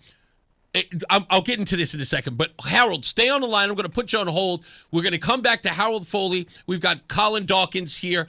We're going to continue with this conversation a little bit. Stand by. More news, more views, and you can shake a stick at. I told you this was going to be an interesting topic, folks. We'll come back to it. I did the wrong thing. What the heck did I do there? That was what I was supposed to do. Put him on hold. Mark Christopher's back. He's in the BPS Lawyers Traffic Center. I can't work a phone because I've been with a cell phone all my life. A regular tabletop phone, I can't work it, Mark. Landlines are beyond your capability for whatever reason. I'm the child of the landline. You are. I mean, you were there when you had to Rotary. turn it. The rotary, yeah. You had to, Thank you, Mark. The 9, and you had to wait for it to come all the way around. Yeah, exactly. Oh, man, the good old days. Hey, if you're heading into Hartford right now, 91 southbound delays 33 down at 32 A and B, and again down by exit 28. And you'll see some more slow traffic as you move down by exit 20, Country Club Road, sluggish down to exit 18 in the 691 interchange. Northbound 91's running a little slow from 22 up to 23 in Rocky Hill for West Street. Again, a little tight, 24 up to 25, 26 in Wethersfield. Then it moves well into Hartford. Westbound 84 slows approaching the Bulkley Bridge out to 44. Eastbound 84 slowing 44 into the tunnel. If you are heading toward Middletown, both sides of 9 heavy approaching the Aragoni Bridge. 9 northbound slowing in Berlin, 31 up to 34 in New Britain. Eastbound side of 84, Waterbury slowing 18 to the Mixmaster. Westbound 84 is tied up, approaching 26 in Cheshire up to the Mixmaster. Southbound Parkway, look for slow traffic, 51 in Hamden down to the West Rock Tunnel. Northbound Parkway is slowing in Orange, and that looks pretty heavy from 42B right up to 46 in New Haven. Traffic and weather together on the 8th, WTIC News Talk 1080. WTIC weather. We are hot and sticky after a high in the lower 90s. There's a few thunderstorms in the area this evening that can bring heavy rainfall and damaging wind gusts. Our low is near 70 degrees. It's a sticky night into tomorrow where we're hot and humid with a high of 93. Sun and clouds will eventually lead to some thunderstorms through the afternoon that can have flooding rainfall, damaging wind gusts, and hail. Then Saturday, mostly sunny, hot, less humid, a high of 90. This is meteorologist Melissa Constanzer in the WTIC Weather Center. This is WTIC News Talk 1080 with Brian and Company in the morning, Reese on the radio in the afternoon, and news around the clock. WTIC and WTIC FM HD2 Hartford and Odyssey Station. It's 5 o'clock, 88 degrees under partly sunny skies. Had a couple of showers roll through. A couple of towns are under severe thunderstorm warnings, Litchfield County and specifically in New Haven County as well. And police in Granby have now released the name of the teenager who drowned in a pool in town on Wednesday. They say 14-year-old Amari Marshall Woodard of Springfield, Massachusetts, was from Springfield, Massachusetts, attended school there. He was at an outing field trip at the High Meadow Day Camp at the time in Granby. A Simsbury officer was on private detail at the time, rendered initial aid, and the teen was rushed to Connecticut Children's, where he was later pronounced dead. Granby police are continuing their investigation. They say counseling is being made available to kids who may have witnessed the traumatic event. Due to the scorching heat, the city of Hartford has opened its cooling centers now through Sunday evening. Mayor Aruna Narulampalam says they include the city's public libraries. These cooling centers can help you cool down during the daytimes. It's all of our libraries, all of our rec centers, a number of nonprofits around the city. We want to make sure that everyone has somewhere to be, and if you don't know where to go, call 211.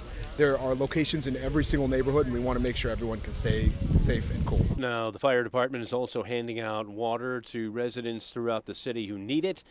Waterbury, Westport, Bridgeport, Middletown, New London, others have also opened cooling centers. Also, the state's extreme hot weather protocol remains in effect until Sunday, and those who are in need of information on services to beat the heat should call 211 or log on to 211ct.org. No new strikes on Iran, at least for now. President Trump has called off any action, saying he's closed to a deal to wind down the war. At an Oval Office event, the president was asked when one would be coming and what makes this time different. They will not have a nuclear weapon. They've agreed to that. There will be no, which is the whole reason, which is a big part of the reason. Is that going to be in your agreement, sir? They will not only not have, they will not purchase, develop in any way, any shape, in any way, shape, or form a nuclear weapon. They will not have a nuclear weapon. Temporary shelter in place at the Pentagon has now been lifted. Correspondent Alex Prescia reports it was a false alarm. So we just heard from the chief Pentagon spokesperson, equated this to essentially a false alarm. He said that those monitoring systems that went off, subsequent testing confirmed that no hazard exists and that normal operations have resumed here at the Pentagon. Governor Lamont signed a bill that boosts benefits for first responders, provides mortgage assistance, college tuition waivers at CSCU schools, state health insurance, and more. The state's fire administrator, Jeff Morissette, says it's been a long time coming. It's no secret the fire service is facing many difficulties with staffing our volunteer and career departments. Century-long traditions are being rewritten almost daily, impacting the delivery of public safety services throughout our state. The Public Act advances a broad set of workforce development initiatives aimed at recruitment, retention, and support for public safety personnel. Workers covered under the plan include state and local police officers, firefighters, correction officers, and more. Citing its role in the American Revolution, the state's capital city is inviting everyone to attend an extended July 4th celebration called Long Weekend Hartford. WTIC's Dave Mager with more from City Hall. Mayor Arunan Arulapala makes the ambitious pitch. Skip the crowded beaches, skip the crowded airports, stay right here in the city of Hartford. Celebrating America 250 with events starting July 1st and running through the 5th. Long Weekend Hartford is described as 5 days of film, music, culture, and technology.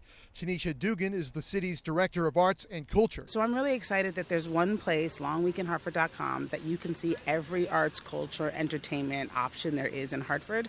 And hopefully that sort of unlocks for people that this is their city, that their city is vibrant, that there are things to do. The film festival includes the classic Mystic Pizza. Of course, Hartford Bonanza runs on the 4th, complete with fireworks. And there's a lot more at longweekendhartford.com. Dave Mager, WTIC 1080 News. Dow finished up over 900 points today. The NASDAQ up to 640, and the S&P was up 127 on market action on Wall Street today. I'm John Silva, WTIC 1080 News. Getting a little older doesn't have to mean, well, getting older. This is Dale for Northeast Men's Health. And if you're feeling low energy, can't sleep, can't lose weight, are struggling with brain fog and your sex drive is off, it's time to change it up. At Northeast Men's Health, our advanced medical strategies featuring TRT, GH peptides, NAD+, GLP-1s, PDA, and more treat low T and other hormonal issues to help you shed pounds. Have more energy, enhance your body composition, improve sleep, increase your sex drive, and so much more, getting you back in the game again. So don't be older, be stronger in the gym.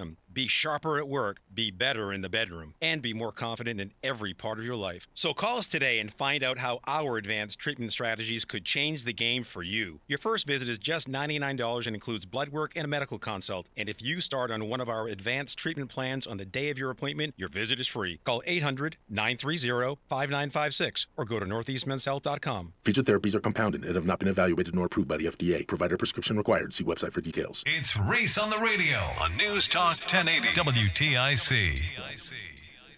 All right, we're back. Reese on the radio. I've got two guests on the line, but I know we're going to go directly into traffic and weather, so I don't want to put them on yet. We're going to get back to them in a second. So we always do what we do at this time in the show. News. Happy birthday goes to some Nigerian R&B Afrobeat singer by the name of Thames. Never heard of him. Also, a guy by the name of Jorga Smith is a British R&B singer who has a song called Blue Lights. Never heard of him. Josh Ramsey, a Canadian pop rock singer, who's the front man for a group called Marianas Trench, who turns 41. Never heard of him. Ironically, Frank Beard, the longtime drummer of ZZ Top, turns 77. And Graham Russell, the British-Australian guitarist and singer and primary songwriter for the group Air Supply, turned 76. Damn, they're in concert. In fact, I think they're coming to Mohegan Sun soon. On this day in 1957, RCA Victor released Elvis Presley's Let Me Be Your Teddy Bear, which topped the Billboard charts and came from the soundtrack of the film Loving You. The Rolling Stones' Paint It Black, back in 1966, hit number 1 on the Billboard Hot 100. And in 1988, the star-studded Nelson Mandela 70th birthday tribute, which took place at Wembley Stadium for the terrorists, included Whitney Houston, Stevie Wonder, George Michael, Phil Collins, and Eric Clapton. I know people looking at me and said, "He just say terrorist?" Yes, I did. And in 1991, Natalie Cole released Unforgettable with Love, the featured track featuring a duet with her late father, Nat King Cole. It was a revolutionary album back then, and you might remember the music video that sort of had a little...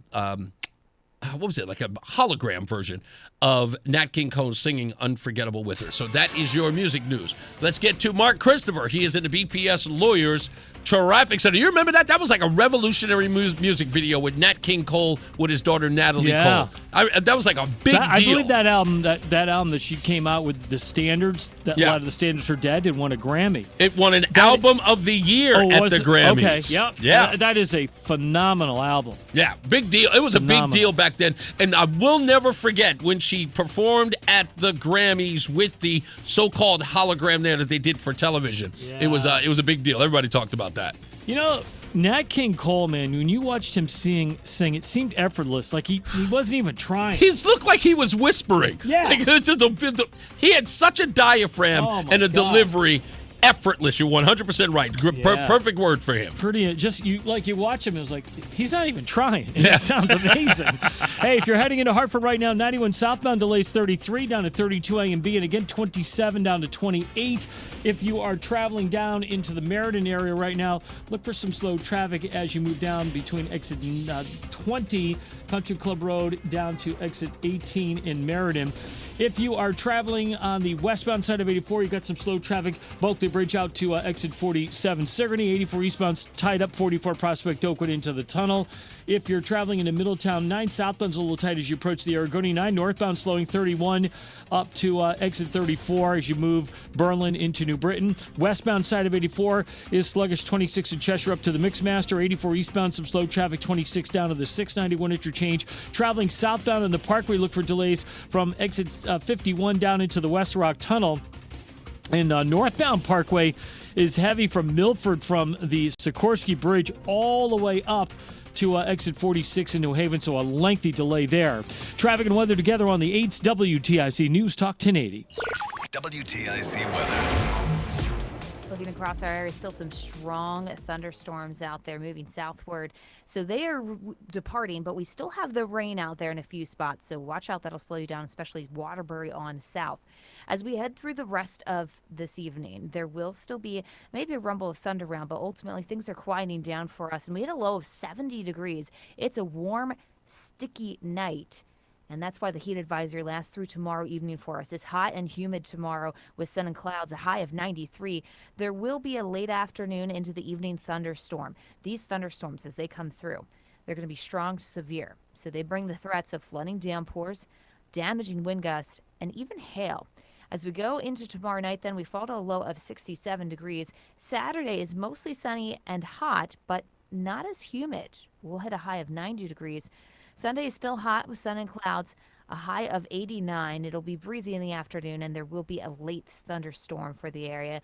Partly sunny on Monday with a high of 81. Right now it's 89 in Vernon, but where rain has cooled things, it's 76 in Plainville and 83 in Hartford. This is meteorologist Melissa Constanzer in the WTIC Weather Center. Whittlesey Accounting Advisory Technology wants you to think about golf. Travelers Championship opening day is in just 11 days. Join us this Sunday for Tumalo Financial, your go-to for retirement planning and taxes. Tune in to the father-son duo from 7 a.m. to 8 a.m. or catch replay from 5 to 6 p.m. Tumalo Financial, retirement planning with integrity on WTIC News Talk 1080. Hi, I'm Joe with SimpleSaleUSA.com, and I buy houses cash. If you own a house and want to sell it fast at a fair price, call me at 203-896-4000. I can pay cash and close in as little as 7 days. I buy houses in any condition, any price range, and more importantly, anywhere in Connecticut. I'm a private real estate investor who buys several houses a month, and I want to buy more. I buy inherited houses, divorce houses, behind in payment houses. I even buy my tenant won't pay me the rent houses. Do you own a house that is trash and needs thousands of dollars in repairs? Great, because I love buying junk houses. I buy vacant houses, abandoned houses, condemned houses, and even foreclosure houses. If you own a house and want to sell it fast, call me at 203-896-4000. That's 203-896-4000. 203-896-4000. Download to see if you qualify. Not all customers will qualify. Transfer fees may apply. No Albert subscription required. Albert is not a bank. Albert Instant Loans are issued by FinWise Bank, member FDIC. Not an actual client. Terms apply. Kylie, what's wrong? I just got hit with a car repair bill. I'm behind on rent, and I feel like I can never save any money. Have you tried the Albert app? Albert is your financial assistant, helping you find ways to save and create custom budgets to actually grow your money. Plus, you can get up to $10,000 for big expenses or advance up to $1,000 fast when you need cash right away. Albert can get me up to $10,000? Exactly. Albert spots you in a pinch and helps you grow your money in the long run. I'm downloading Albert right now. Download the Albert app and use promo code BOOST to borrow up to $10,000 for whatever you need. The Albert app helps you budget better and save more money so you reach your financial goals faster. Download the Albert app right now and use promo code BOOST to borrow up to $10,000. Use code BOOST to borrow up to $10,000. From politics to news to music to movies and anything above the sun and outer space and beyond, it's Reese on the radio. Damn, he's good. Only on NewsTalk 1080 WTIC. All right, continuing our conversation, Colin Dawkins is here, the VP of Operations at MCM Acoustics, live in the studio, and on the phone is Harold Foley. Harold, what is your capacity? What is your position, job, the company? What is the name of that? I am the president of the HF3 group. Okay, so HF3, it's a development firm. As a development firm. So you are sort of in the same space here as, I mean, even though you don't relatively deal with, like, you're not a contractor or a construction company? Am I getting that wrong? Well, we are a development company, and what we do is we develop, so we sort of one rung up, if you will. Okay. So we will hire the architects, engineers, and contractors like Colin's firm. Oh, okay. All right. That's okay. Now I get it. Okay. I was under the impression you were set on the ground level, but I get it. So you guys would, in essence, get the contracts and you'd be hiring the firms that would be, or the companies that would be doing the work, if I've got that right. That is correct. Okay. That is correct. So in what you got, now I just got a message from somebody who called my office line. And I don't know exactly what or how he is phrasing it, but let me just read what he said. He says, "Hey, I'm listening to your show right now about construction, and these two guys you have on are totally wrong. Give me a call back, in other words, so he can explain it to me." I'm not exactly sure what he's saying that you guys have wrong. But if I can articulate, that's what I'm saying. He could call up and ask. What I think you guys are articulating, and both of you can correct me if I'm wrong here, is that the state is saying that it has carve-outs for minority companies in the state. And what Colin is expressing to me, and I believe you are, Harold, as well, are saying that they are running sort of a couple of shenanigans, in essence, to say that they're giving these minority contracts to people, but it is indeed not fulfilling the thing that they're saying on paper. Am I wrong here? No, you're right. Okay, Harold? I would say that that's fairly accurate, but let me say this. The only difference is, again, I'm not a contractor. Okay. So I don't necessarily attain carve-outs per se. Okay. But I know what he's referring to, but yeah, good. Okay, but so I do agree with Colin in many of those regards. Okay, and you've heard Colin, and you know about this issue that the contractors and construction workers in the black and brown community are talking about, and that is when we're talking about large sums of money at the rate of $550 or $555,000 million, and we're seeing that the money that's going out to black and brown communities only turned out to be about $1 million. And you, as a developer, who are seeing a disparity in the same amount of units that you're fulfilling, where you're seeing 25% or 25 cents to every dollar that your competitor is making, clearly there's a disparity here. In state funding, yes, it's definitely there. It's I'll be accurate. The example that I provided is 27%. 27%. Now, I'll ask both of you this question separately, from developer to on-the-ground contractor. What do you think? Let me put out a scenario, and you tell me whether or not you think that is the case or isn't the case, or if I'm off the beaten path. Do you believe that they are, or there's some sort of shenanigans going on where they are self-dealing with their own personal friends or people that they know in the business, and they are, in essence, sort of ignoring those minority groups that they're supposed to be helping, so that using this money goes to their cronies? I'll ask you first, Harold. I will let Colin answer first. Okay, I will say this, that the situation has deteriorated to the point whereby I do believe it has come to that. Okay. There is supposed to be competitive process that's involved. I guess you would say the equivalent of bidding on a project. Mm-hmm. Well, that competitive process has been essentially eliminated, where now at least the Connecticut Department of Housing has the discretion of picking and choosing exactly who they want to have perform on the job. So I would couch it this way, is that primarily the groups in which they have been picking, if you will, to do these developments are those in which they're most familiar with. Okay. And they're repeat developers. Gotcha. That's how I would couch it. Right. So in essence, it's sort of like a little sort of conglomerate of a group of people they normally do business with, therefore not leaving a lot of other companies that wish to bid in the dirt or in the dust. That's correct. That's correct. Colin, that's correct. What say you on the front of being on the construction and contractor side? Well, when it comes down to subcontractors, basically, like I said before, I explained to you, a general contractor is separate from a construction manager. Right. The part that you can be fair on is on the construction management side.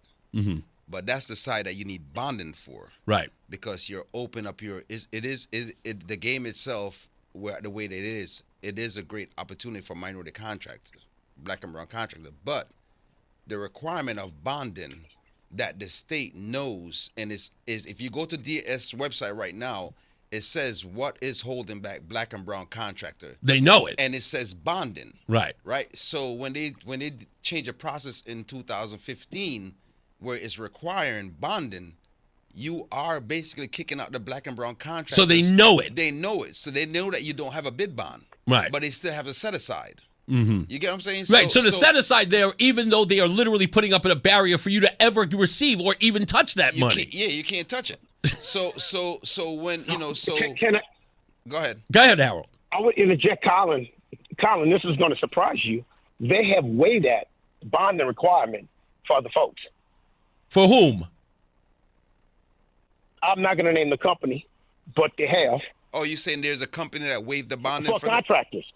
I'm sorry? The state waived a bonding requirement for a developer. I mean, for a contractor. Really? No. You might be. Yes. No, he's saying a particular contractor had them waived. In other words, he said that individual had it waived. And this is part of your FOIA. That's correct. This is part of your FOIA process to in essence, to expose what's happening behind the scenes. Nah, so that's correct. So you talking about for a construction manager?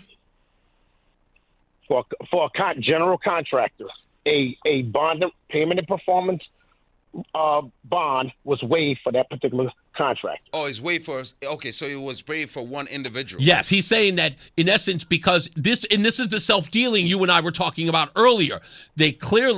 There was a requirement for companies like yours who can't get these contracts because you can't get the bond, but this obviously was one of their friends that they waived the bond and gave the contract to. But that's what I'm saying. So like bonding, like you have some of these larger firms that has over $100 million of bond, right? Yeah. But this particular company didn't have to pay it. But what happens though, you have relationships. Right, and that's what he's talking they have about. Relationships, so that's that. But what I'm talking about is the set aside. You're talking about a general contractor.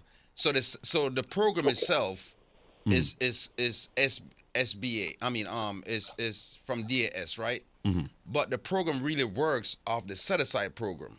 Okay. So they make all the laws for set aside. Right. Right. But it generally take over everything else. Right. In essence, they put a set aside, but they in essence made it almost virtually impossible for you to get any money there. You can't get without a bid bond. So to Harold, anything that's over. Right now they change the rule, but it's still what they're saying is still a rule. Anything over $50,000, you need a bid bond for. So I'm not sure who they waive it for or whatever they did with everything, but the law says anything right now is saying anything over $150,000 you need a bond. What they did was they saying that they changed it. What I'm telling you is that there is an instance where that requirement was waived. Wow. And a project was $12 million. Wow. Well, they do that for a general contractor, but they're not doing it under. That's what I'm saying to you. So a general contractor like me, they could give me a $2 million contract without no bid bond. But what I'm saying to you, the real world is on the construction management side. Right. You need anything that they put out to bid because they separate all the packages. Right. But any package that is more than $150,000 need a bid bond. And that bid bond is for? Yes. That's $1 million. That's the $1 million you're talking about. Well, no, the $1 million. No, anything over $150,000, you need a bid bond. Okay. But what the state did now, they saying, you don't have to be DAS pre-qualified if you're doing work under $1 million, right? But you still got to bond it.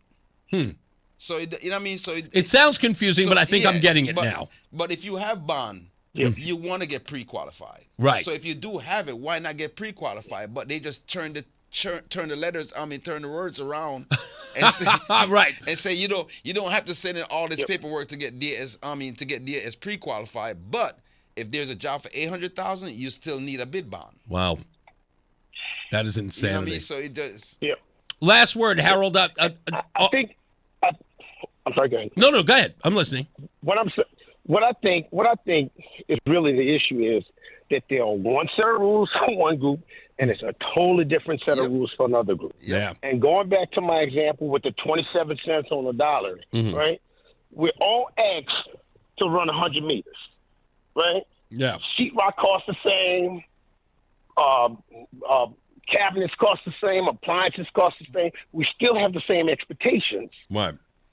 But we're getting a fraction of the resources than many of our peers. That's the issue from my perspective. Yeah. I did want to give a shout out to some legislators who have provided some support.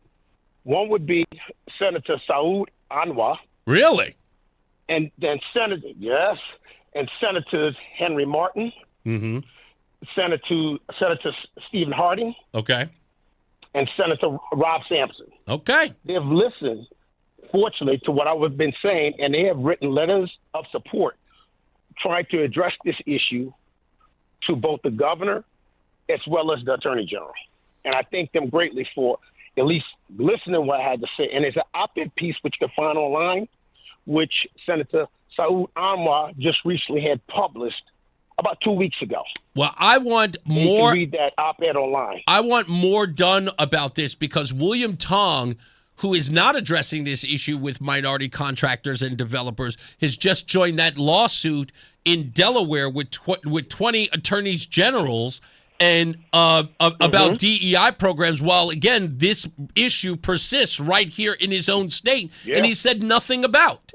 Which led to this conversation that we're having today is that you got to clean up your own backyard. What do you do? You're trying to get notoriety on the national stage while we have minority companies here in the state who are fighting to get the set asides that the state claims that were available to them. It's just, that's correct. Yeah, it is insane. Harold, thank you for calling in. I can't wait till you're back in town so we can get you in the studio. Okay. Absolutely. And Colin, pleasure to meet you. At least meet you online on the radio. Okay. My pleasure. Thank you, buddy. Much. Thank you, Reese. You got it, Reese, sir. Thank you so much. You got it. We're going to have you back because I'm going to reach out to every one of the people that Harold just mentioned, especially Rob Sampson. So I know how to get in touch with him to see where we can go and we can see if we can address this. We do need a change of leadership. Fingers crossed. If we can get Ryan Fazio in here, because again, this can't continue to happen. No. These minority businesses and businesses writ large are suffering here in the state. But this amount of money that's being, set for you and only getting this 0.57 percentage of it is absolute lunacy. So it's got to be addressed. Like I said, I have nothing against the president, Mr. Trump, and not say I like or dislike him or whatever it is, but the fact that the disparity came out, with the state told us that they can't make no changes for minority contractors until the disparity study came out, because it's over 30 years they ain't do it. Yeah. So they said that, hey, we're gonna help you. When the disparity study came out, nothing haven't changed. Yeah, nothing's been done. Nothing haven't been done. You know what I mean? So I don't even know where to go. That's okay. Listen to me. Where to go? The start of this conversation is exactly how it's. Trust me, we're going to go in the right direction. Colin Dawkins, thank you so much. I appreciate it. We'll have you back. I promise. Thank you. Let's get another check of traffic and weather. Mark Christopher is back. He is at the BPS Lawyers Traffic Center. All right, Reese, thank you very much. 91 southbound Hartford delays 33 to 32, again 27 to 28. And you'll see another slowdown as you move down between 21 and 20 in Middletown. More slow traffic, 19 to exit 17 in Meriden. We have a crash now in Wallingford, and that is on the southbound side of I-91 down by exit 15. The left and center lanes are blocked there. Stay to the right, and it looks like delays are kicking back prior to just after exit 17 for the Wilbur Cross Parkway. That's where the delays start there. Westbound 84 into Hartford, you're going to see slow traffic now as you move up on the Bulkley Bridge out to 45 Flatbush Avenue. 84 eastbound's tight up 44 Prospect Oakland into the tunnel. 2 westbound's tight 1D up to the 84 West merge. Heading into Middletown, both sides of 9 heavy at the Aragoni. 84 eastbound Waterbury slowing by 18. Again, slow traffic. 26 in Cheshire down to the 691 interchange. Westbound side of 84 slowing in Cheshire approaching 26 to 25A. Again, 23 up to the Mixmaster in Waterbury. If you are heading southbound on the Wilbur Cross Parkway, look for delays from 51 in Hamden into the West Rock Tunnel. And northbound on the Parkway, it is just a parking lot pretty much from, looks like from New Canaan. And it's sluggish and stop and go right up into New Haven on the Parkway. So really heavy thunderstorms moving through there. That's the delay there, and it is not pretty. Traffic and weather together on the 8th WTIC News Talk 1080. WTIC weather. We are hot and sticky after a high in the lower 90s. There's a few thunderstorms in the area this evening that can bring heavy rainfall and damaging wind gusts. Our low is near 70 degrees. It's a sticky night into tomorrow where we're hot and humid with a high of 93. Sun and clouds will eventually lead to some thunderstorms through the afternoon that can have flooding rainfall, damaging wind gusts, and hail. Then Saturday, mostly sunny, hot, less humid, a high of 90. This is meteorologist Melissa Constanzer in the WTIC Weather Center. And now, a WTIC News Update. It's 5:30. Good afternoon. I'm John Silva, WTIC 1080 News. According to multiple reports, the city of New Britain is being subpoenaed by an FBI grand jury as part of the investigation into former Mayor Erin Stewart. She is accused of running up hundreds of thousands of dollars on a city credit card for personal items, also for illegally seeking a $150,000 payout for her years of city service. An investigation also found Stewart billed the city $32,000 for tuition to UNH, University of New Haven, for her master's degree program. Police in Granby have released the name of the boy who drowned in a pool in town on Wednesday. Amari Marshall Woodard was 14. He was from Springfield. He'd been on an outing at the High Meadow Resort when the incident occurred. He was a student in the Springfield school system. A Simsbury officer on duty rendered initial aid before Amari was rushed to Connecticut Children's and later pronounced dead. Heat advisories in effect, and the state's extreme hot weather protocol will run through the weekend. Those in need of information on cooling centers and other services are urged to contact 211. The Pentagon went into a lockdown on several floors today, actually a shelter in place. Hazmat crews called to the scene for what was thought to be a hazardous materials incident. Turned out to be a false alarm. Fire department and EMS were dispatched to the scene as a precaution. President Trump says he's called off new military strikes on Iran hours after threatening to escalate the war. Trump had threatened major strikes on Iran and to seize control of its oil and gas industries as escalating attacks between the two countries continued. The president has also tapped former SEC head Jay Clayton to be the new director of national intelligence. Clayton is currently the U.S. attorney for the Southern District of New York. Bill Pulte has been the DNI acting director since Tulsi Gabbard's resignation. He's only there for a little while. He's running it for a short while while we get a very talented person, Jay Clayton, in. As you know, Jay Clayton's an incredible talent, head of Sullivan and Cromwell. He was head of the SEC. He was now Southern District. I mean, nobody has better credentials. But Bill will run it for a short while. He's done a fantastic job at Fannie Mae, Freddie Mac. Dow finished up 929 points today to close at 50,848. NASDAQ was up 640 and the S&P gained 127 points.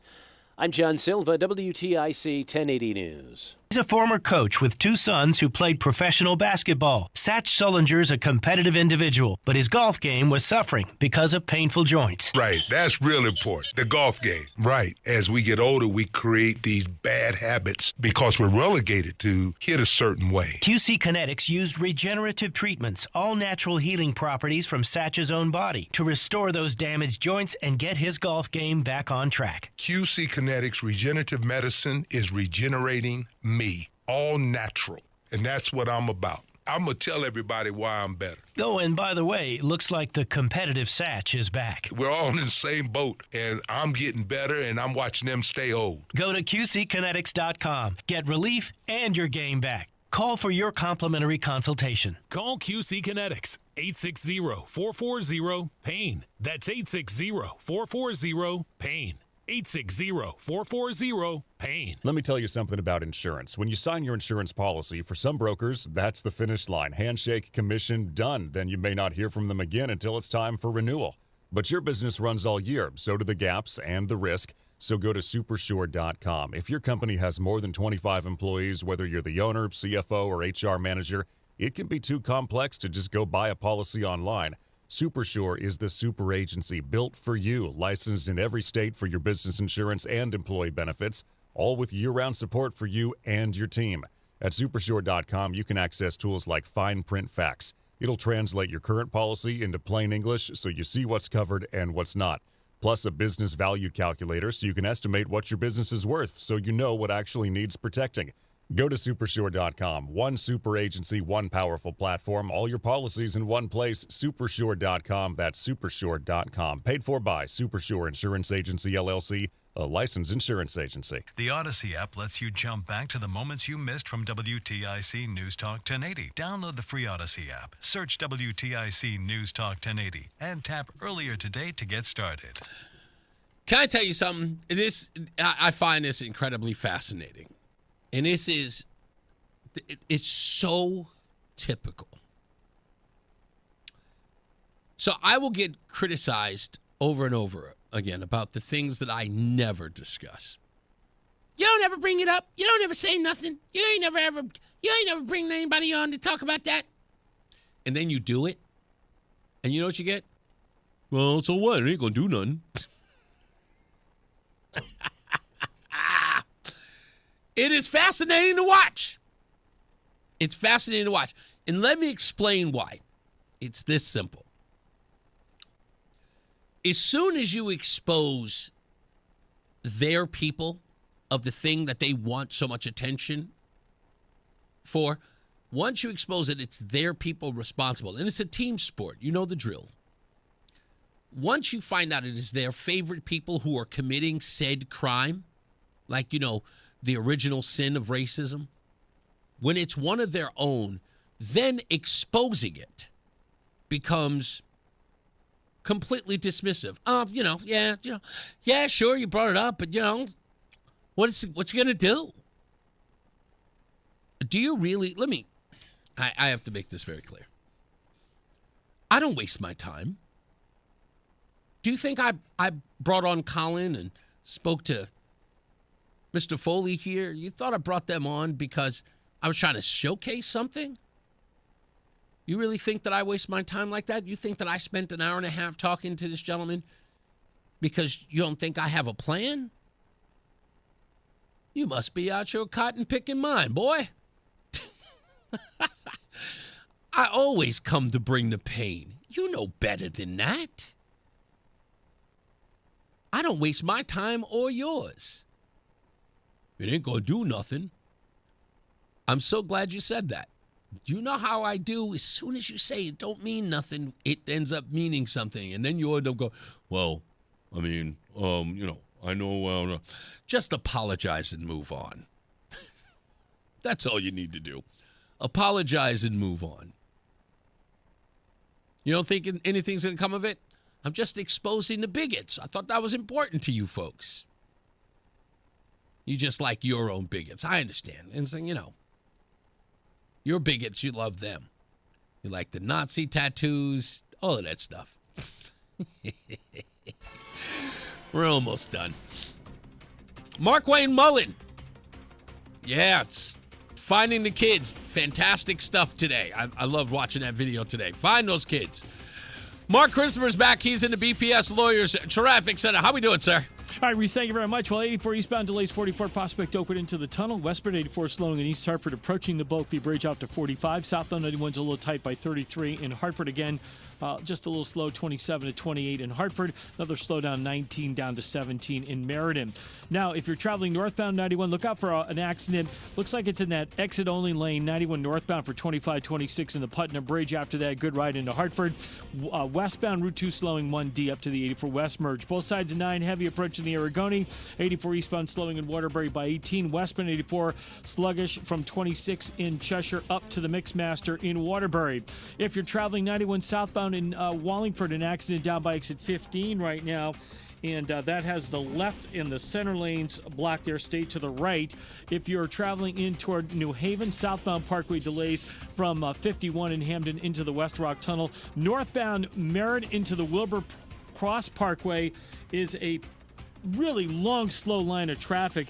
It is tied up from Norwalk from exit 17C all the way up to the West Rock Tunnel. So that's an extremely long delay there. That's been kicked off for some heavy showers moving through the area. And also 95 northbound as you move New Haven into East Haven. An accident between exit 50 and 51 has the left lane blocked there. Traffic and weather together on the 8th. WTIC News Talk 1080.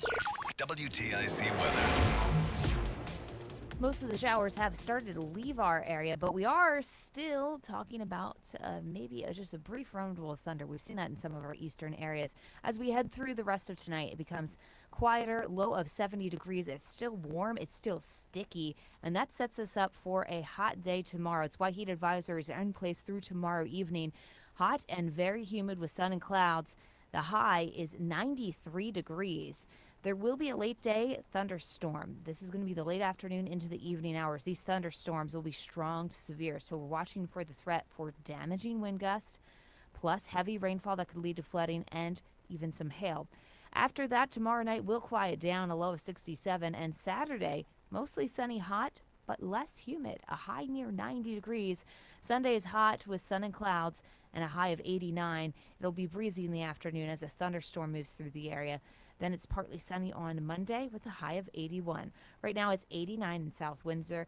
Cooler where the rain has fallen, 75 in Bristol and 83 in Hartford. This is meteorologist Melissa Constanzer in the WTIC Weather Center. Support comes from Amazon Business. Free your team from time-consuming procurement tasks. Discover smart business buying, where unmatched selection meets AI-driven tools to simplify complex processes so you can focus on what matters most. Learn more at amazonbusiness.com. We all hear the radio ads about the IRS. They tell you to be afraid, to be scared, and they try to frighten you into calling. I'm not here to do that. Tax Relief Advocates is different. TRA is here to tell you that if you owe money to the IRS, whether it's $5,000, $50,000, or $500,000, we have a solution. It doesn't matter if you're sitting in your car, at work, or with your kids. No matter where you are, call now. 800-566-3062. Don't lose hope. TRA can eliminate or reduce what you owe to the IRS. Generous programs are now available that can give you a fresh start. Our passion is taxes and helping individuals fix their IRS problems. We have over 1,000 5-star reviews on Google and an A+ with the Better Business Bureau. You don't need to be afraid of the IRS any longer. End your tax nightmare today by visiting us online at TRA.com or call 800-566-3062. That's 800-566-3062. Tax Relief Advocates. Real solutions for real people. Attention. Have you racked up $10,000 or more in credit card debt? Are you barely getting by making minimum payments? With credit card debt reaching all-time highs, National Debt Relief is notifying consumers about significant debt relief options currently being made available to help those with overwhelming credit card debt. These options may reduce a large portion of credit card debt for those who qualify. You don't need to declare bankruptcy or take out a consolidation loan, and you may only have to pay back a fraction of what you owe, even if you have bad credit. National Debt Relief has already reduced the credit card debt for more than 550,000 consumers, so don't wait. If you owe $10,000, $20,000, or even $100,000 in credit card debt, you can now take advantage of this financial debt relief as the cost of living continues to skyrocket. To check what debt reduction you may qualify for, call 800-358-6868. That's 800-358-6868. Again, 800-358-6868. What's up, everybody? You know who it is. You know who it is. You know who it is. It's Reese on the radio. Frederick Douglass of the 21st century. It's WTIC News Talk 1080. All right, about to wrap it up. Thank all of my guests, Rob Vardaro, Colin, I'm forgetting his name again, Colin Dawkins of MCM Acoustics for coming into the program. Sorry, Gwen couldn't make it here. I was going to talk to her a little bit as well, but we'll talk to her next time. Tomorrow on the show, we are going to have on Dan Haar, who criticized me saying that I don't know what I'm talking about. But I gave him crap for it. We spoke on the phone a little while ago, roughly about 4 o'clock. He called in. So I'll have him on the program tomorrow to talk about my exchange with the governor. And, of course, express exactly what I know. He is defending this whole thing about the rates going up and saying that the governor has no control. I've got some, as do you, I've got some different feelings about that, which we'll hash out tomorrow on the program, so stay tuned for that. Also on the program, I just saw this young lady on Brian Shackman's WFSB show. I was supposed to have her on last week, but she couldn't make it. But Isabel Rude is going to be on the program tomorrow at 4 o'clock, so I got to work on how I'm going to do the whole Dan Haar thing. She'll be here in the studio sitting across from me talking about her campaign as well. A lot of young people getting into politics, which I'm incredibly excited about. Okay, maybe not all. Maybe not all young campaigns. But a lot of them, most of them. I say this tongue-in-cheek. Can I take a second? I do this rarely. But sometimes you'll see someone do something or write something that you kind of, like, I was compelled. I was like, I got to say something. Because I can't believe it was done. And so instead of going after the person who did it, I'm going to go after the people who support him. And I'm going to do it respectfully, because I could be an animal when I want to. I'm just that way. It's not because I'm black. It's because I'm a man, and sometimes when people tick me off, I can just lose myself. I'm told you, I'm an old bar fighter. And that will always be in me, just who I am. There's always that something that says to me, you know, strike first. And as you get older, you know, I'm 56 now. I mean, I can't be getting into fights every day. But genetically, I just hear certain things, and I know weasels talk a good one. So again, instead of just being disrespectful, I'm going to do this strategically. Again, I'm not the same man I used to be. Like, how foolish would I be if I was that old guy? So I found other ways to do this thing. And I've found a smarter way, a better way doing this. So for those of you who support and follow Senator Bob Duff, I regret to inform you that Bob Duff thinks that you're an idiot. And these aren't my words. These are the words of Bob Duff. Bob Duff posted on X today, a week after Mr. McCormack appeared on this show and said the words that created the firestorm that was his campaign. Bob Duff went on X to suggest that is Mr. McCormack's race or campaign that shows that the Republican Party is going into a dangerous direction.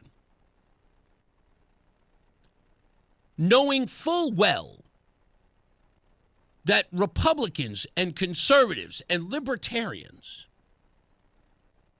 practically ran to this show to admonish, to critique, and take issue with Mr. McCormack's claims or suggestions about consenting adults and their alternative lifestyles. Even the host of this very show, me, said countless times how that wasn't who we are as a conservative group and as a party. So to put out an X to suggest that in no way we stepped up and said, not in our party, that's not who we are, and that is wrong, to try to suggest to your followers that we are headed in a dangerous direction was ill-advised, one, but clearly a lie to the people who follow you, who think you're a great guy. You lied to them on purpose to smear us. You can go after Mr. McCormack all you want. We did. But to then suggest his words are ours is funny, considering your party was embracing a Nazi tattoo-wearing Maine candidate. We find that all ironic, that you would suggest that we didn't step up and say, hell no, that's not us, to Mr. McCormack, while you, sir, have yet to, anywhere I've seen, call out your party, even the governor, who seemed to show support for a guy who wore a Nazi tattoo on his chest for over 15 years and then lied about it. And then to have that same individual, after story came out about him saying that he did know that it was a Totenkopf, that he bragged about getting the Totenkopf to his girlfriends, those many of which he abused, allegedly. And said that we are going in a dangerous direction. He won the primary. And Democrats are saluting him because he is going to assist your party in taking over the Senate should he win the election against Susan Collins. We are headed in a dangerous direction. You are the party who elected Zoran Mamdani, sir. A man who has made several anti-Semitic comments throughout his life, and then became the mayor of New York City. Never heard any admonishment from you about how your party's going in a dangerous direction. Not at all. I ain't even going to get into Tellerico because then we're going into some really, really deep waters. You mean to tell me the guy who suggested that it was book banning, that parents did not want the book Genderqueer in their school libraries, a book that shows graphic depictions of sex that would go into a grade school library? dangerous direction, sir? Are you sure that it is us? Even though you know that we stood up for that same community and said, we will not stand for people speaking in that way in our party.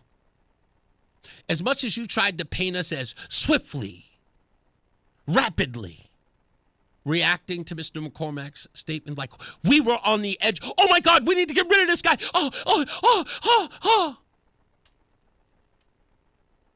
All we did was do what anybody else would do. It's not a representation of us.